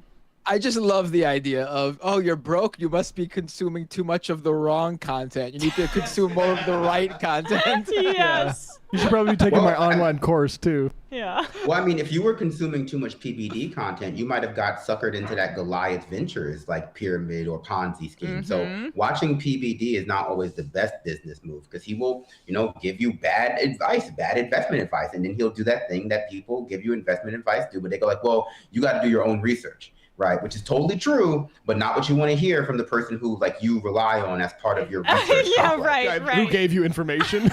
I have all the answers. Sign up here, but also do your own research. All right, he's going to give some examples of content creators you can watch to be better at business. Oh, cool. Economy. I believe the older audience should listen to the politics more than the younger audience. My opinion, because the younger audience needs to become self-reliant. Again, what is your definition of a net positive to society? Let me continue. Mr. Beast, what happens if you watch 500 hours of Mr. Beast? Maybe you get inspired to create a YouTube channel. I don't know if he's teaching value. By the way, he's very good in interviews. If you do watch him in interviews, very insightful. What if you... So that's this. I like this. It's you might not be able to get a lot from his actual videos of, I don't know, like dropping anvils from like 100 yards onto a car. I don't know what kind of videos he does. So you might not be able to get value from that, but if you watch his 500 hours of Mr. Beast interviews, maybe you'll improve yourself. That's the road to self-improvement, right?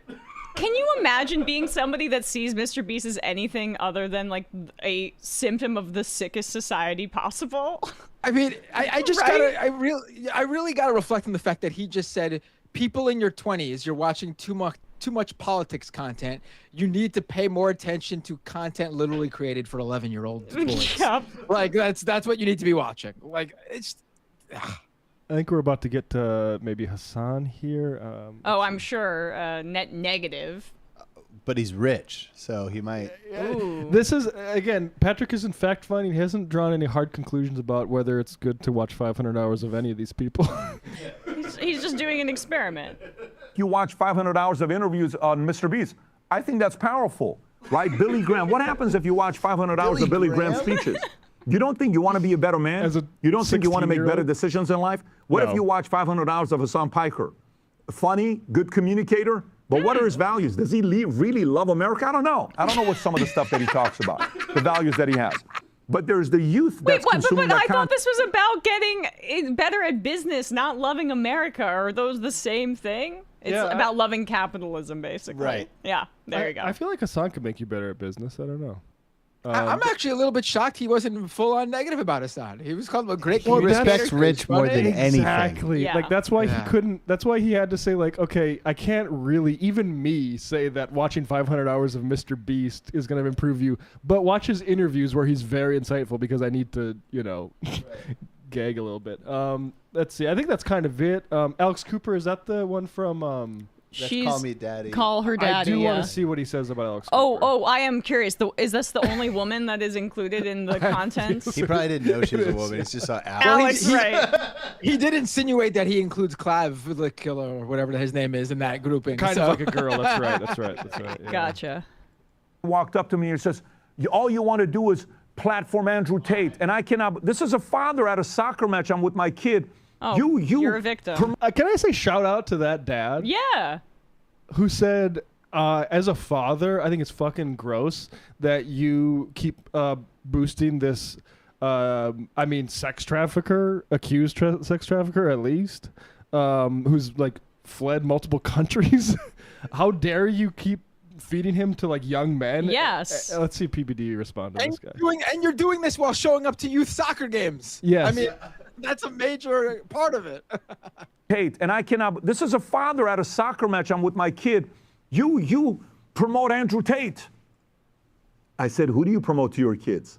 He says Destiny. I said, really? Oh, no. I said, you think your kid's going to benefit of watching Destiny? About that guy. I'm sorry. Damn it. Both We jumped the gun. Keep them both from the deserve each kids. other. Are you not allowed to read anymore? Is it just impossible to pick up a book if you're a child? no. Like, Yeah. the PBD slap it out of your hand. What happened to the 48 Rules of Power or whatever? Can't they just read that instead? Something. Watch a AI YouTube summary of the 48 Rules of Power. Right. Can it not be? Can it be content? Then who gives a 48 crap? rules distilled to 2. More than a tape? Yes. I'm like, all right, buddy, we have nothing in common. What net positive? Listen, it's great for show, it's great for TV, it's great for debate. Of course, I've had both of them Not that on. great for show. It's great for that. But what's the net positive score? What individual increases the net positive score for the youth today? What is it? Alex Cooper, who is going around telling everybody, hey, I'm glad I did this, I'm glad I did this. That's good. What happens if We need more information, Patrick. This is the worst segment I've ever seen in my life. She's going around saying, I did this? What? Is he upset that she's centering herself and saying that she has agency? Is that really what it is? I just laughed so hard I got lightheaded. What does he mean by that? She's walking around saying, I did this and I'm happy I did that, and that's bad because she's a woman?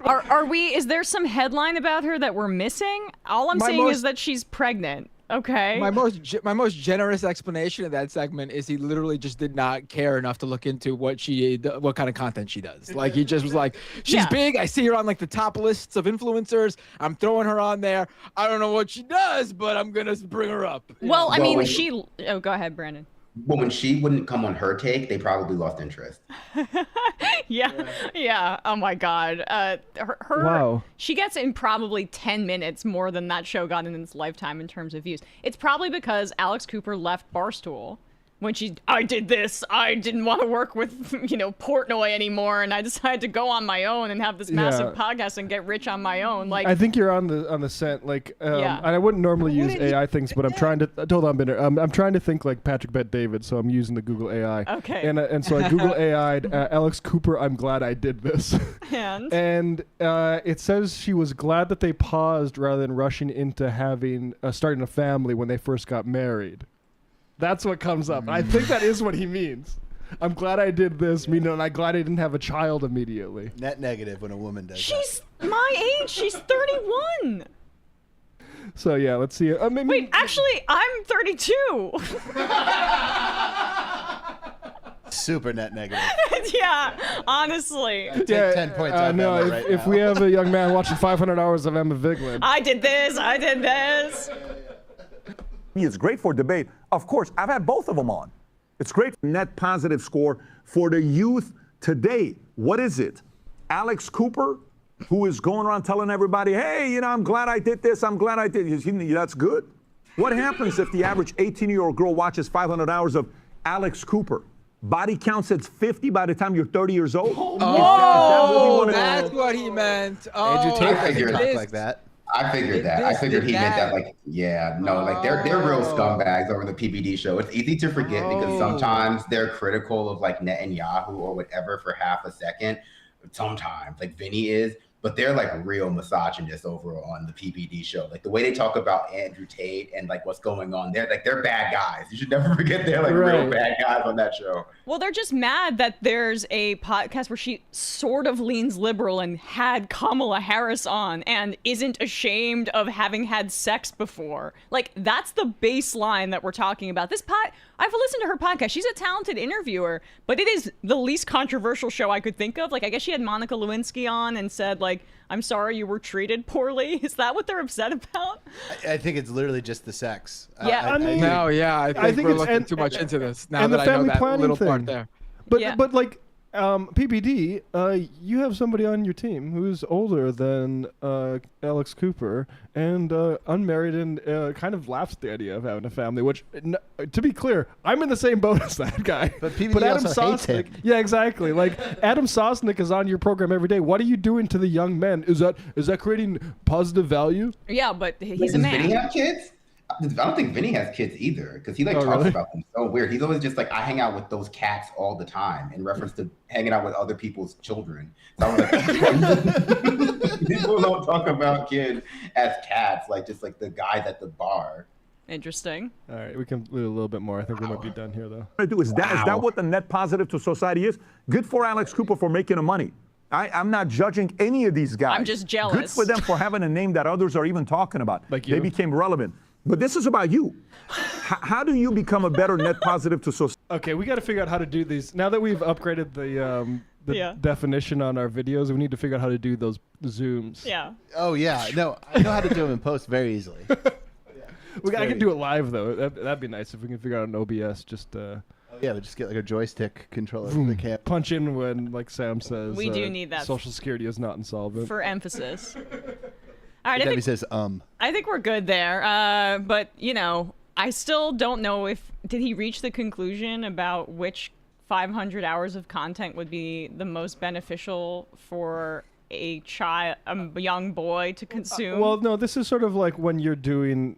I mean, Brandon, you know this. You're setting up a sort of scientific study, and you're sort of establishing what methods you're going to do. And you don't, at that point, want to reach any conclusions. Right. Yeah. It's just a hypothesis. Obviously, it would be unprofessional to come to a conclusion. To not think maybe clavicular is as useful as Hassan for young boys. Yeah. Jester Vaxing says, Matt, big numbers guy. Hey Trey, Patrick Net Positive is his new name. Reese from Tacoma, wait, I'm actually 32, had me laugh so hard coffee came out of my nose. I don't know, that one got me so good. I literally forgot.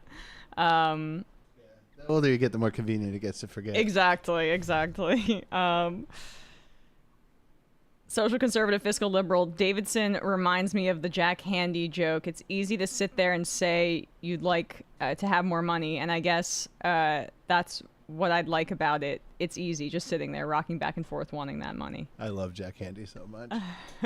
That's I probably butchered it, and I think you meant David, because his name is actually Patrick Bet David, not Davidson. So that threw me off for a second. Patrick Bet Davidson? That's a Aaron Brown joke about Matt Binder saying that. Do you remember why you said Patrick Bet Davidson, Binder? I just forgot his name in the moment, and that's how I remembered it. And it took a life of its own. That's a drop on Aaron Brown's audience. Pete Davidson's dad died 9/11. Net negative or net positive? I'm pretty sure he sells T-shirts with that on there, and I get zero. I don't get nothing. That's brutal. What a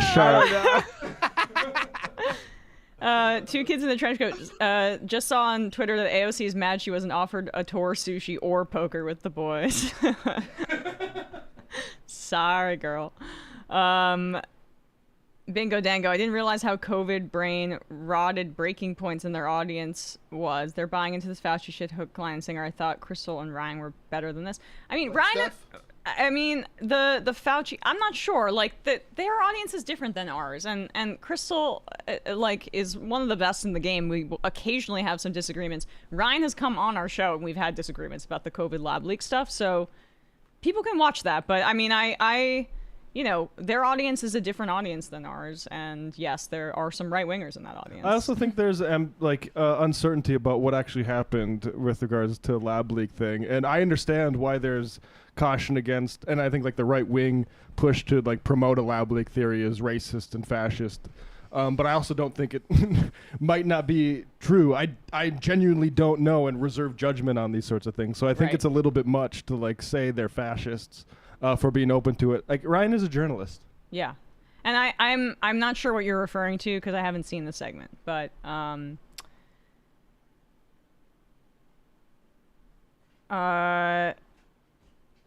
Kevin from Madison, AOC spoke at the Democratic Convention and said they were tirelessly working to end the violence in genocide. What the Democrats were doing in 2024 was not the meaning of tirelessly. More on Gaza should have been in that interview. I hear you.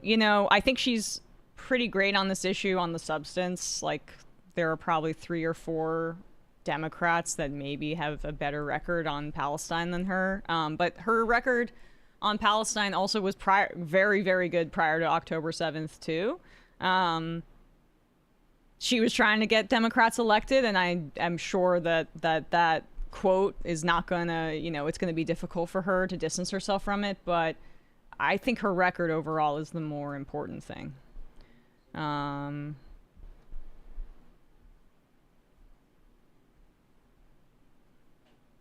Ryan from Santa Monica, of course, PBD found what podcast would be best for kids to watch. The PBD podcast, probably. And Miss Rachel, is she in that positive? Yeah. And Learn look, these numbers and shapes right. and things. And there were a few questions I didn't get to ask with AOC too that, like, I'm sure we'll have her on again, and we'll be able to ask some more questions. She was time limited. All right, let's open up the phone lines. 646-257-3920 is the number. 646-257-3920. What do we have here as people populate? And okay, let's do 10. We're having fun today. Oh, yeah. So Dave Rubin is obsessed with Zohran Mamdani, and he is, honestly increasingly unhinged. Yeah. You have to wonder, I keep repeating this because it's very important that people remember this, that he and Tim Pool met with Benjamin Netanyahu last year. He and Tim Pool were caught taking Russian money. Oh, I'm sorry, they were victimized by it because they didn't know where it was coming from. Caught accidentally receiving large infusions of cash from Russia. Right, ultimately. Right, I would love a 6-figure check in the mail to be victimized in that exact way. So we know that they have no compunction about taking money from foreign entities, and not that Dave needs it because he's such a rabid Zionist, but he did go on an Israel trip, and he I feel like has gotten increasingly more offensive and messed up in what he's saying. Like what hysterical. We played that clip of him doing this extremely anti-Semitic rant about Jon Stewart, for example. You mean John Leibowitz? Right. Dave Rubin reminded us. He reminded us. Yeah, exactly, and called him a capo. I mean, it's just like absolutely messed up stuff. And a dhimmi, which is something that a word that only I think like Arabs and really racist Zionists know. I didn't know it. We had to look it up. But so he's particularly fixated on Zohran as well. And so here he is talking about Zohran Mamdani being showing that he was open, expressing openness to reparations and commissioning a study to look at reparations for slavery for New Yorkers. Where we just showed you, what are they doing? Well, they have a massive crime problem, so put up a sign.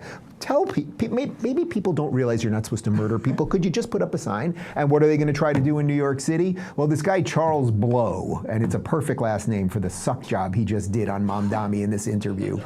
Here he is, and they're talking about reparations. So Sam would point out that Dave Rubin is recently a father, and me not having kids would think like maybe that would mellow somebody out a little bit. You'd have a little sense of peace with the world. Mm-hmm. It appears that David just isn't sleeping well, and it's making him really nasty in his waking hours. Yeah. I wouldn't be sleeping well either after that Jubilee performance. I'm surprised he even talks about murder, not people. I mean, I guess I'm not surprised he talks about people not knowing murder is illegal. The way he was treated on Jubilee, that was just like consecutive homicides back to back. Yeah, he's seeing ghosts, I guess. All right, let's go back a second. He said something, yeah. Try to do in New York City. Oh, this is what I meant. Yeah, Charles, he's also overcompensating for being gay, by the way. That's what he's doing with that. That's what I meant to say. Yeah, or he's horny. Maybe people don't realize you're not supposed to murder people. Could you just put up a sign? And what are they going to try to do in New York City? Well, this guy, Charles Blow, and it's a perfect last name for the suck job he just did on Mamdani in this interview. Here he is, and they're talking about reparations. Watch this. If a commission studying reparations in this city recommended cash reparations for people impacted in New York City, would you support that recommendation? First, I want to say that I stand by what I submitted. Yes. It's the truth. Yes. It's not a personal assessment. And we often think about slavery and the complicity in slavery as being exclusively to certain geographic areas of the country. Right. Here in New York City, we were very complicit. And so I look forward to whatever those findings are. I can't give you an answer in advance of them, but I can tell you that this is critically important because this is also what it looks like to acknowledge what history truly was. How about you will get nothing and like it? You know, my family, at times I've told you guys this, starting in the early 1900s, we had hundreds of family members that came with nothing from Ellis Island and lived all over the boroughs. I have literally one cousin left in New York, and she don't talk to me because she don't like my politics. What are you gonna do? Nobody in my family owned slaves on either side, and we have long records. But even if someone did, no one's guilty of their ancestors' sins. So if you want to pay people, Mamdani, give them some of your money. By the way, you're from Uganda. You're a Ugandan citizen. And of course, Uganda had quite a extensive trans-Saharan slave trade, but that's besides the point. But for all of you that where were they going, Dave? So you want people, wait, hold on. No one in America right now owns slaves. No one's living. So this is like a really old racist thing to do. He's blaming African kings. They pushed their slaves. They flooded the market with their slaves for slavery. You know, as if this wasn't like systemic, and as if they weren't bought off for complicity in this for the transatlantic slave trade. Man. I would point out to Dave Rubin, he supports Israel, which in anybody's conception is founded in the idea of reparations. So maybe the problem Dave has with reparations isn't like guilty of sins of the past or whatever. It's that we aren't basically deputizing black Americans to go conquer another people's land that is in a good part of the world for us. Yeah, like what did the Palestinians do in the Holocaust, by the way? Well, I just wanted to jump in to say he's referring to like not the transatlantic slave trade, but like the trans-Saharan slave trade. So basically he's doing the other racist thing by going like slavery existed in other places besides America. But what that forgets is that like chattel slavery in America is a lot different than other forms of slavery that existed in parts of Africa or even other parts of the world prior to chattel slavery, you know, and the various baggage that it contained when it came to the transatlantic slave trade, like racism and like the construction of race as a social construct. So it's just not the same thing. But like this is the, you know, Irish people were slaves too. Like there were other type of slaveries. We don't talk about the slavery that Africa had before, you know, white people got there. It's just like a distraction. And when he says, why don't you pay it, right? Why don't you pay it, Mom? I can't even mispronounce it in the racist way that he tries, because I actually know how to pronounce his name because I'm not an idiot. Like when he says, Mamdani, give your money over. We already, if you think of Israel as reparations for the Holocaust, how many billions of dollars have been taken from people who no one in this country, not many people in this country, there are of course descendants of Nazis that, you know, came in Operation Paperclip, whatever. Like there are people that were anti-Semitic, that were supportive of the Nazi effort, but the American taxpayer here, we fought against the Nazis, and yet, we send billions and billions of dollars every year for this $300 billion the entire history of Israel. For a reparations project in that conception. That is really, you know, an ethnic cleansing and genocidal campaign. So, like, I don't know. There are some people who are descendants of slaves here, as opposed to, and many more people who are descendants of slave owners than there are descendants of Nazis by numbers. Just throwing that out there. But also, this is about frankly, the value that was created by all those people in bondage all those years ago that was funneled upwards into capital. Yeah. And that capital still exists. And yes, you can address the historical harms with money transfers. It also should be, in my opinion, part of a larger project away from the capitalism that was in part built by, plantation slavery. But yeah, it's you have no leg to stand on talking about this so-called, how can we talk about sins of the past when you think we need to send billions of dollars so that Israel can continue its conquest? Yeah. Living in America owns slaves. And no one that's living in America right now was a slave. So if you want to give money to someone whose ancestors were slaves, then go ahead and do it. But again, it's because they want to destroy and rip apart every fabric that ties us together is what he is trying to burn down. So again, good luck in New York. If you don't realize what time it is yet, you will eventually, and it will probably be too late. You're going to look at your watch and go, man, I should have left 5 minutes ago, because he is destroying everything that is good about that city. And as if they haven't taken enough from the people who produce, now he also wants to look into reparations. What are you talking about? What are you talking Well, about? maybe we can fund it when the city, divests from Israel. We can use that money and do reparations. Chicken Little Zionist. Yeah, I'd sorry. love to know when New York was a place that he would have spoke positively about. Right. Well, he's like, you hear that cousin that doesn't talk to me anymore? You're gonna regret this one day. Yeah, exactly. It's so cynical to frame reparations as a punishment to slave owners. Right. Exactly. I mean, that's you sound like the French as it relates to Haiti. Also, like I would say, the crimes against black people in this country didn't stop when like Juneteenth happened. Yeah. Like. And all his family members who benefit, they didn't have slaves. They didn't benefit from that system at all. Zero. I mean, it's ironic to talk about we got to come here through Ellis Island. Like, guess what, Dave? My family too. And then you know what happened? They're given a whole bunch of land that the Americans took from indigenous people in the Dakotas. Right. And the irony that he says, like, we got to come through Ellis Island. We had no issues with slavery. Yeah, you weren't forced to work cotton How did the fields. slaves come? Yeah. How were the slaves brought? This ties in well with this Errol Spence thing I put in the sound sheet. What's this? Errol Spence? So Errol Spence is a newly retired boxer. Okay. But he just had his last fight in Australia. And he's an American. And he walked out alongside Aboriginals. Cool. And then they asked him about it in the post-fight press conference. And I've never heard an athlete talk about like colonization like this before. Oh, wow. That's great. Okay. So yeah, this is, and Brian's a big boxing fan. Huge. So I love Errol Spence. I guess I'm a new fan as well. We just retired. Okay, well, missed it by that much. Just in time. I'm also getting really into LeBron James right now. But I mean, in boxing, there has been a tradition of political. Have you ever heard of Muhammad Ali? A little bit of history of race and political empire, radicalism and outspokenness. So this I'm is gonna start getting into that guy. Yeah, look into him. Here's a little bit of his walkout, and then we'll get to his post-fight press conference.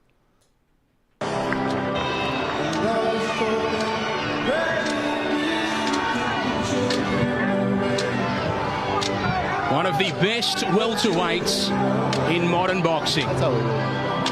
And this is him retired. This is his last fight. That was his last fight. It just happened this weekend, Saturday. That's badass.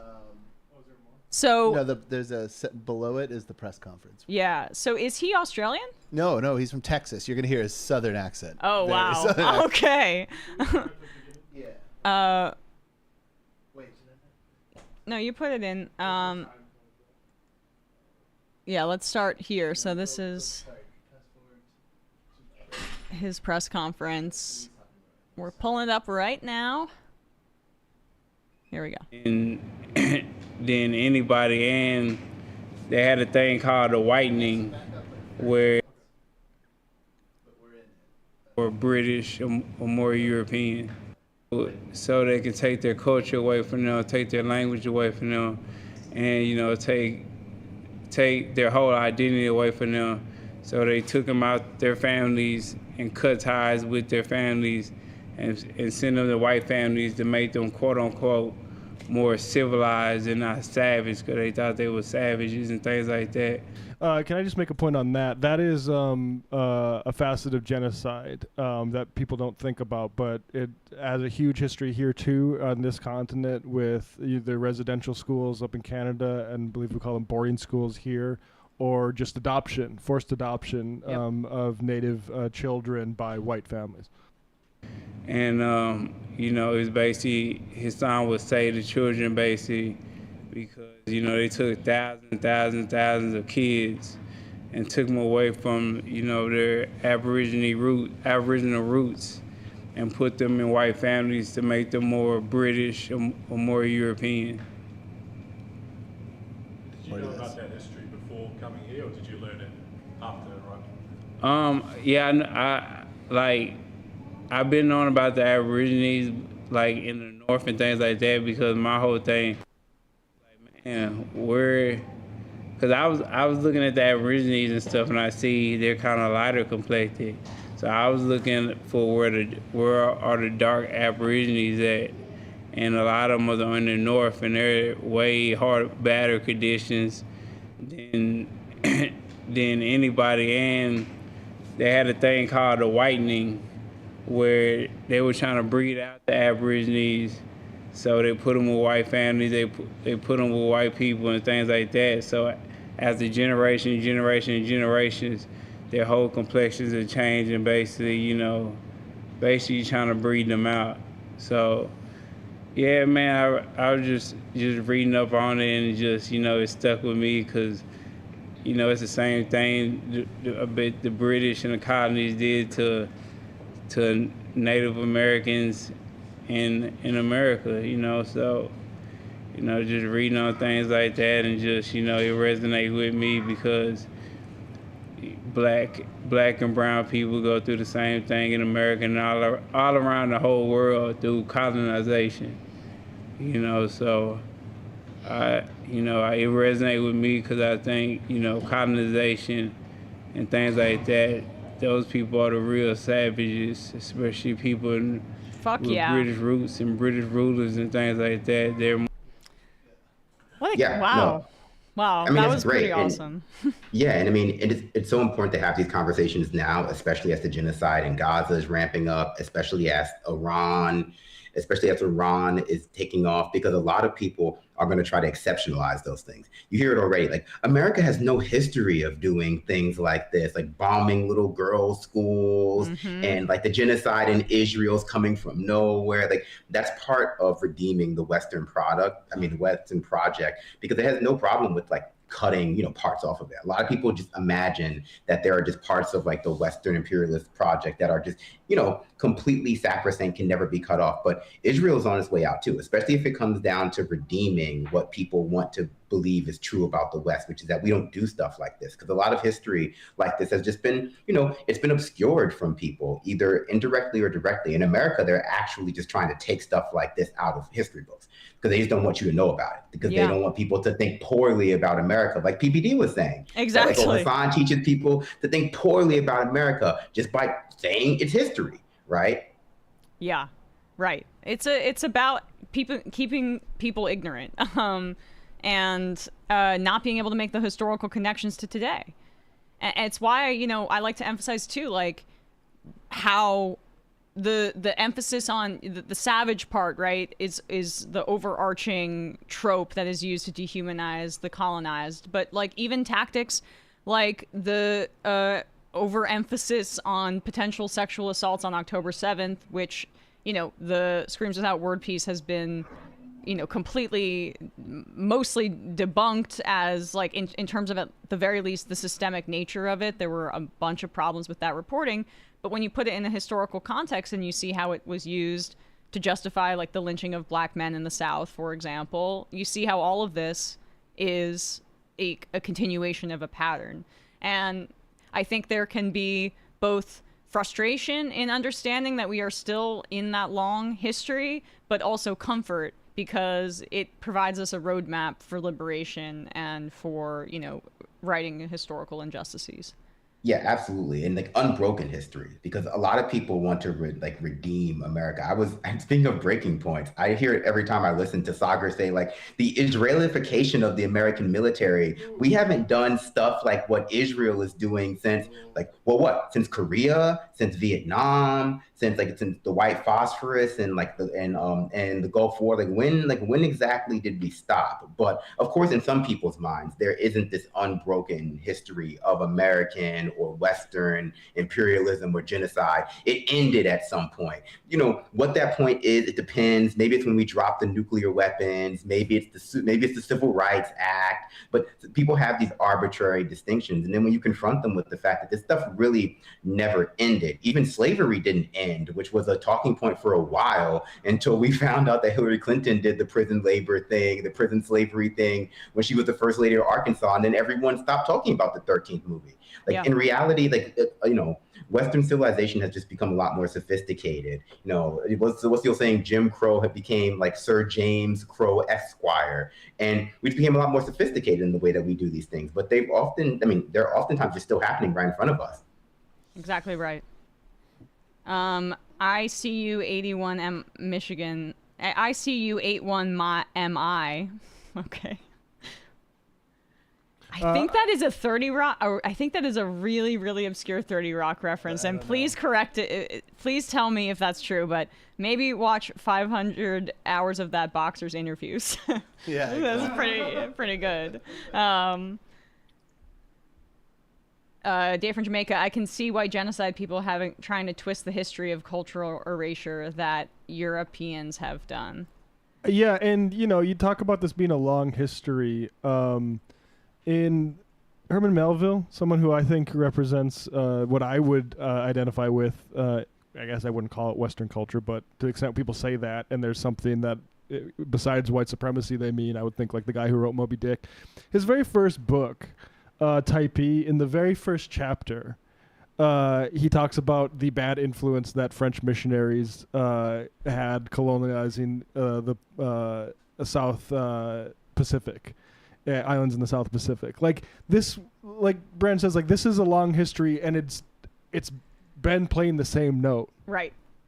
Also, it's a confirmation that was a 30 Rock joke for Tracy's inscrutable vanity plate. Oh, his vanity plate. Yeah. All right, let's take a few calls here. Calling from a 720 area code. Who's this? Where are you calling from? 720. From Denver. Hello? Hello? I'm sorry, You're live, caller. This is Cal from Denver. Hey, can you take us off speaker? Hi. Hey. Oh, hung up. Okay. Calling from an 859 area code. Who's this? Where are you calling from? This is me? This is you. Hi, Emma. How are you? This is Barry from Lexington, Kentucky. Perry or Barry? Perry with a P. Perry, gotcha. Perry, I'm doing well. How are you? I'm doing just fine. I've been trying to get this call in for, I don't know, it's July, and the RNC was in March, so... I'm sorry. I'm sorry. 4 months now? All right. No, it's all good. It's all good. But, I'm my bourbon pod in the Twitch chat, and that might be indicative of what I do on the side, which is I host a bourbon podcast. And if you remember from the RNC, there was your friend and mine, Rob Schneider, on doing a beautiful... How could I forget? Of course, a beautiful comedic set. And it was imperative that I informed you all that he has a bourbon brand that I would encourage you all to look at, because it's called the Tears of the Left, and it's just a work of art. Okay. And it... Oh, my God. It uses... Yeah, it's really, really just it has the most like divorced dad energy of anything I've ever seen. Well, we're looking at it now. 100% Kentucky bourbon, 0% safe space, which I do like that. It's like your dad is going to drink. Can we put that up? Your dad's going to drink this, and no one's going to be safe in the house. Caller, I've heard about this before. This was on the Guys podcast. They follow this. And I'm curious, do you know who the secret, because I think that's Kevin Sorbo. We went to the same college, Minnesota State University Moorhead. I think I would love to debate him on that campus anytime he wants to. But there's some mystery bourbon endorsers too. And do you know who they are? Okay, so I've talked about this on my show before, and I have theories, and there's these two also it's. Sorry, Matt and Brian, for encouraging you all to do anything in particular, but they have these other endorsers for the brand. One's Kevin Sorbo, the other one I can't remember in particular who it is. DC Drano. Yeah. DC Drano is the other one. Yeah. Yeah. But so they've got one who's champion of anti-woke, and the other one is champion of anti-feminism, and the leading theory is that the anti-woke guy is supposed to be Joe Rogan, but he dropped out, and the anti-feminism person is Gina Carano, who. That is her. Look at her. She's that's that's the shadow of a strong lady. Oh my god. Yeah, and it's like I think that there was. They were supposed to have been part of the brand originally, and they dropped out or something. But obviously they haven't been able to find anybody to jump into the fray or be investors or anything. Now. Yeah, it's very strange because this brand has been around for at least 18 months, and they've not been able to find anybody to join into or invest in the brand. And so it's just very funny because in the meantime too, they've released a board game that you can play and drink this whiskey. Oh my god. Okay. We have Rob Schneider unveiling the Tears of the Left on Gutfeld. Nice. Perry, we're gonna have to let you go to absorb this beautiful, beautiful segment. Any last words before we dive into this topic? No, left is best. Poggers to the Twitch chat. Yeah, thanks for taking my call. And thank you so much for continuing to be diligent and calling in to inform us about this. It's an important topic. Yeah. We appreciate your activist journalism. I think that Greg Gutfeld and Rob Schneider should start calling themselves the White Kings of Comedy. To piggyback off of, D.L. Hughley, Bernie Mac. I've heard of this too, and I have it on good authority, allegedly, that the Mitch McConnell camp was in, essentially talks to be the third and/or fourth person coming out of the shadows there, but he had one shot of the Kentucky bourbon whiskey, and you've seen his proof of life photos. Exactly. I mean, I don't know if that makes it worse or better because that's all she wrote. He looks messed up, so it might be more than 100 proof. That's why he's nonverbal. It just completely burned a hole in his esophagus. But in Rob's defense, he does look very happy in those photos. He has a huge smile on his face. Yeah, well, hey, Mitch, if you're drunk at the hospital, you can come into work. But anyway, let's watch this. I'm not defending the speech itself. I'm saying they have to have a right to say it. Weird way to come if in. you take that right away, then the government is the one who is deciding what is and doesn't, or what does and doesn't count as hate speech, and what person in their right mind could think the government would make a decision that would agree with you all the time? Yeah. It's giving into the. No, what it is. Well, this is a bizarre cut. Okay, well, it's giving into the what? Why did they cut that out? And then have an organic advertisement where it's just going to pop up in the middle of a segment. That's what I'm thinking. Is why did they keep that woman in initially? I guess to make him make sense from their here. Website. This isn't some random person. This maybe is to make uploaded. the men who bought the Tears of the Left drink more because they don't like listening to a woman talk. Yeah, right. Priming them. yeah. I need a drink. No, what it is and that's not as fun as it sounds. It is letting the most sensitive members of society being the ones deciding what everybody else gets to listen to. Oh my God! Yeah. Okay, we have to describe what he's wearing to our listeners. He's wearing a studded suit jacket. Yeah, cool. Yeah. He's dressed like the night sky. He's dressed like a clear night sky. Imagine if Liberace was a detective in the 40s. Right. He's decorating his jacket like I did, like my ceiling with those glow-in-the-dark stars when I was 8 years old. Yeah, but we wouldn't want sensitive people. Also, is he talking about women? These conversations, it's like you should. Basically, what they're complaining about is we should be able to monetize vaccine anxiety. Okay. But it's hard. All these conversations look completely different in a world where people have been thrown in jail for criticizing Israel. I would agree with you, but not the Gutfeld audience doesn't worry about that. Okay, so we are halfway through this 1 minute and 6 second clip, and the bourbon has not been unveiled yet. It's just been confusing, non sequiturs. Okay. But this is again on their website. Sensitive members of society being the ones deciding what everybody else gets to listen to and watch. Yeah. But luckily, we have something for that. Oh. Tears of the Left bourbon. Wow.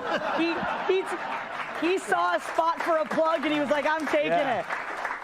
Amazing. It has a nice aroma of January 6th. And you can, if I'm gonna need to top. You need to top me off. The second glass of it, though, actually, you can actually smell Hillary Clinton's concession speech. I'm not Wait, It's 2026, buddy. so you liked January 6th? Yeah, it smells like the shit on Nancy Pelosi's desk. Yeah. And a great marketing tip, telling your conservative audience, reminding them about Hillary Clinton in relation to your product. That's not necessary. I mean, I guess it's her concession speech. Wow, but... Well, I mean, still not in prison. She's still free. I guess so. Is that his way of saying it's aged 10 years? Is that what he's saying? Maybe. Yeah. Maybe. God.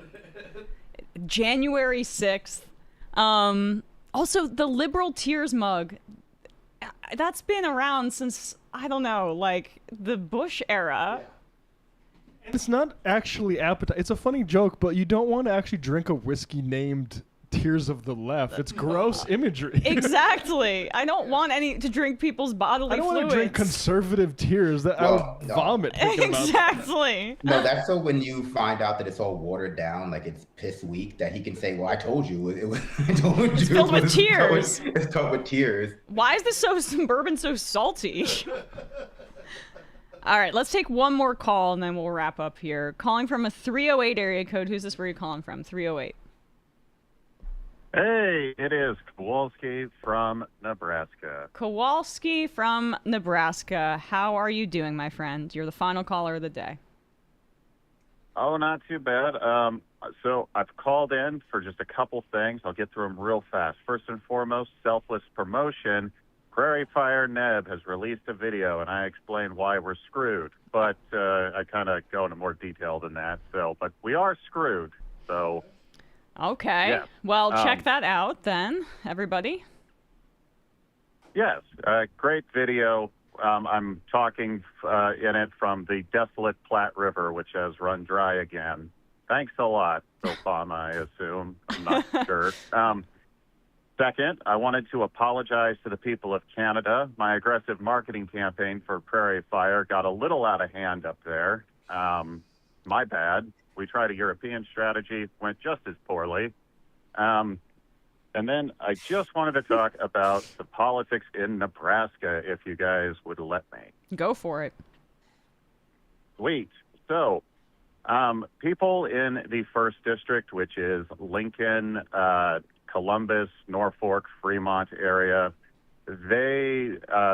they had an independent candidate, Austin, who unfortunately has dropped out of the race due to his father having health complications. But the Democrat there is doing pretty well in polling. Cool. It's not like it would still be kind of a long shot, but if people there could get active behind this candidate, there is a real chance that we could get rid of Flood, who has actually decided to do town halls and get lambasted for defending Israel. It was kind of funny. Like, he's just going out there and he's just like asking to get bullied, and it's hilarious. The guy also just seems really, really cowardly. The other thing is the 2nd District, which is Omaha. That is looking more and more like the Democrats will just simply win it outright. I believe the incumbent there, Bacon, is retiring. Yes. And the GOP candidates there are very unpopular. But there is some actual good news at just a state level, and that is a Republican who is very angry with the governor has decided to run as an independent spoiler in the governor's election. And this now puts Walz in striking distance for the governorship for the Democrats to win. Wow. So that's kind of reverse Osborne. Yeah, it's hard to say because of how early it is, but I think there are some Republicans, especially those under the age of 40, who might see the writing on the wall with some of this MAGA stuff and what it'll mean in like 10 to 15 years. And I think they want to get ahead of it because this guy knows he cannot beat our governor. But by doing this, he will forever, put himself as like opposition to what is going on right now. And like, Pillen has been a failure of a governor. He's also like, Pete Ricketts is the guy running for re-election. He's the guy Osborne hopefully will defeat. Yep. He owns Pillen. Like, he just bought him. It's hilarious how, like, corrupt these people are. But if Pillen were to lose and if Pete Ricketts were to lose, this would be, like, devastating to the Ricketts family's, like, feudal hold over our state. So, like, if you're in Nebraska, I would really encourage you to, like, try to get involved with the Osborne campaign. If you're, like, with the Democrats at all, get out there and really start promoting this governor's race. Like, it is possible, and I think the stars could be aligning just right for there to be a huge political shift here. There also seems to be more independent movements in Idaho and Montana. Yeah. A couple other places to keep an eye on. So, like, I don't know if it's like necessary. I kind of wish the Democrats were able to make more of like a sustained push out in the Great Plains, but it just seems like the most you can have is like either Republican or anti-Republican. But I mean, like, I'll take it at this point. They need a time to rebuild their brand out there. And as Bernie's shown, there's advantages to not being part of the Democratic Party. Do you see people upset at him for? He's asked about DNC drama with Martin or whatever, and he's like, I'm not a Democrat. And everyone got upset. It's like, he just said what you would said if he gave his 2 cents about what should happen. Right. Well, thanks for the positive update, Kowalski, at least. I mean, there's a fighting chance. But we're all going to starve after that. Is that what you're saying?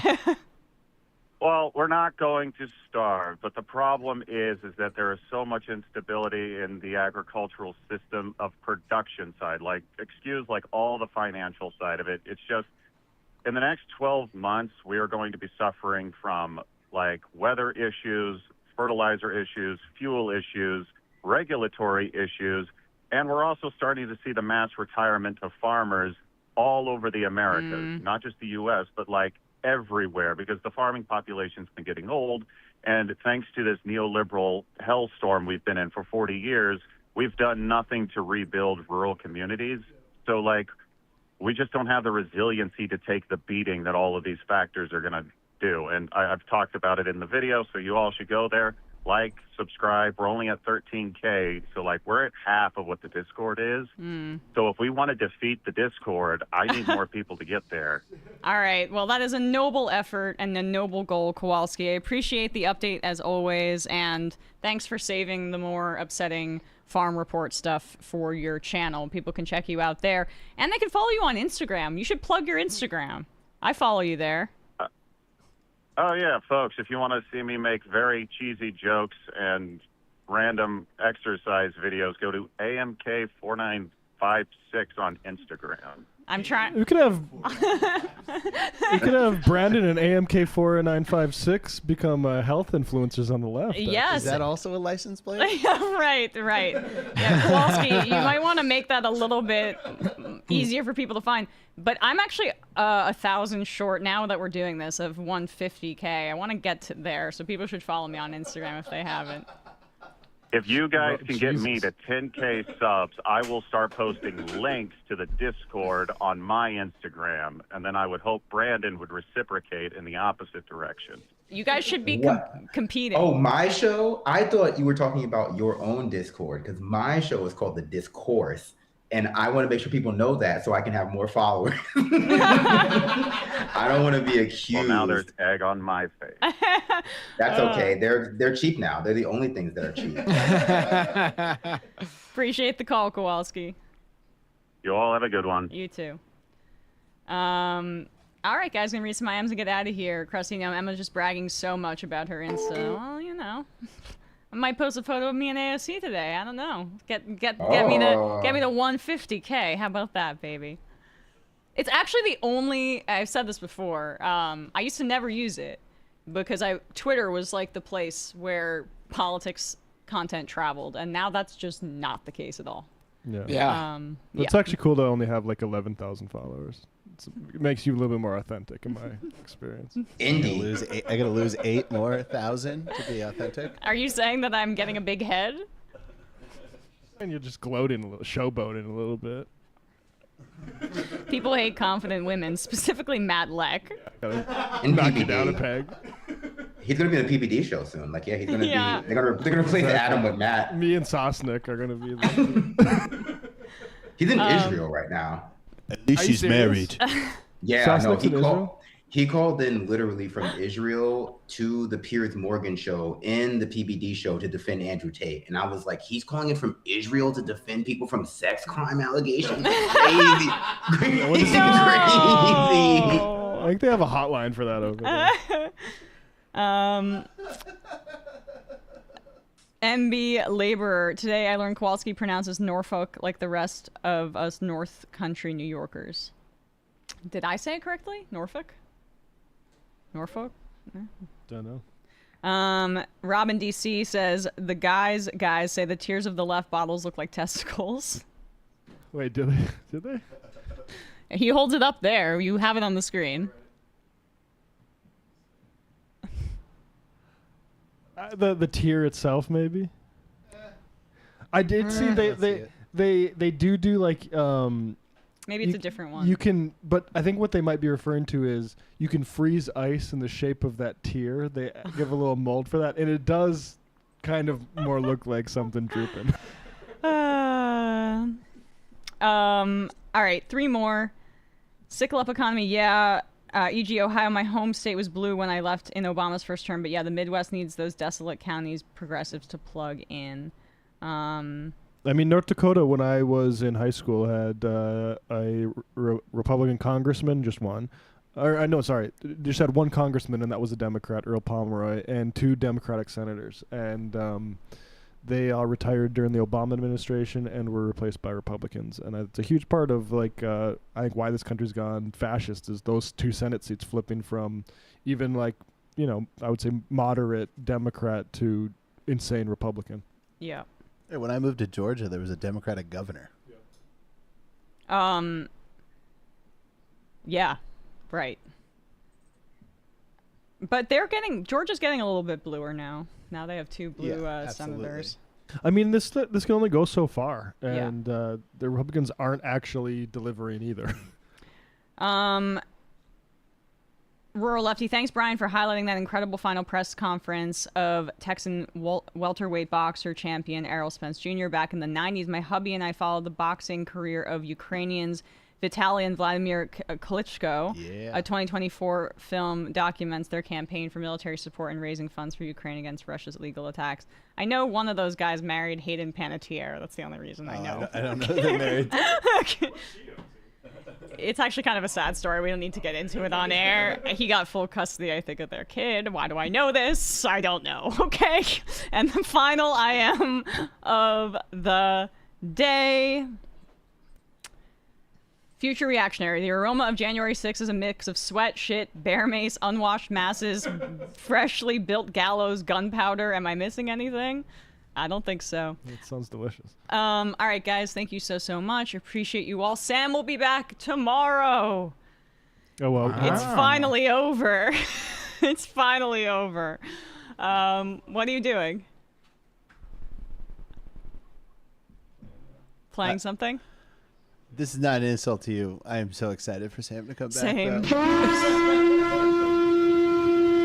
so excited. You did a great job. Thank you, guys. Thank you. From the Plattner scandal to Alexandria Ocasio-Cortez coming in, it's been quite a month. The Phoenix. Honestly, that's why I need to end on a high note. That's what I was gonna say. Yeah. What a it way to started end off it. kind of bad, and then it got better.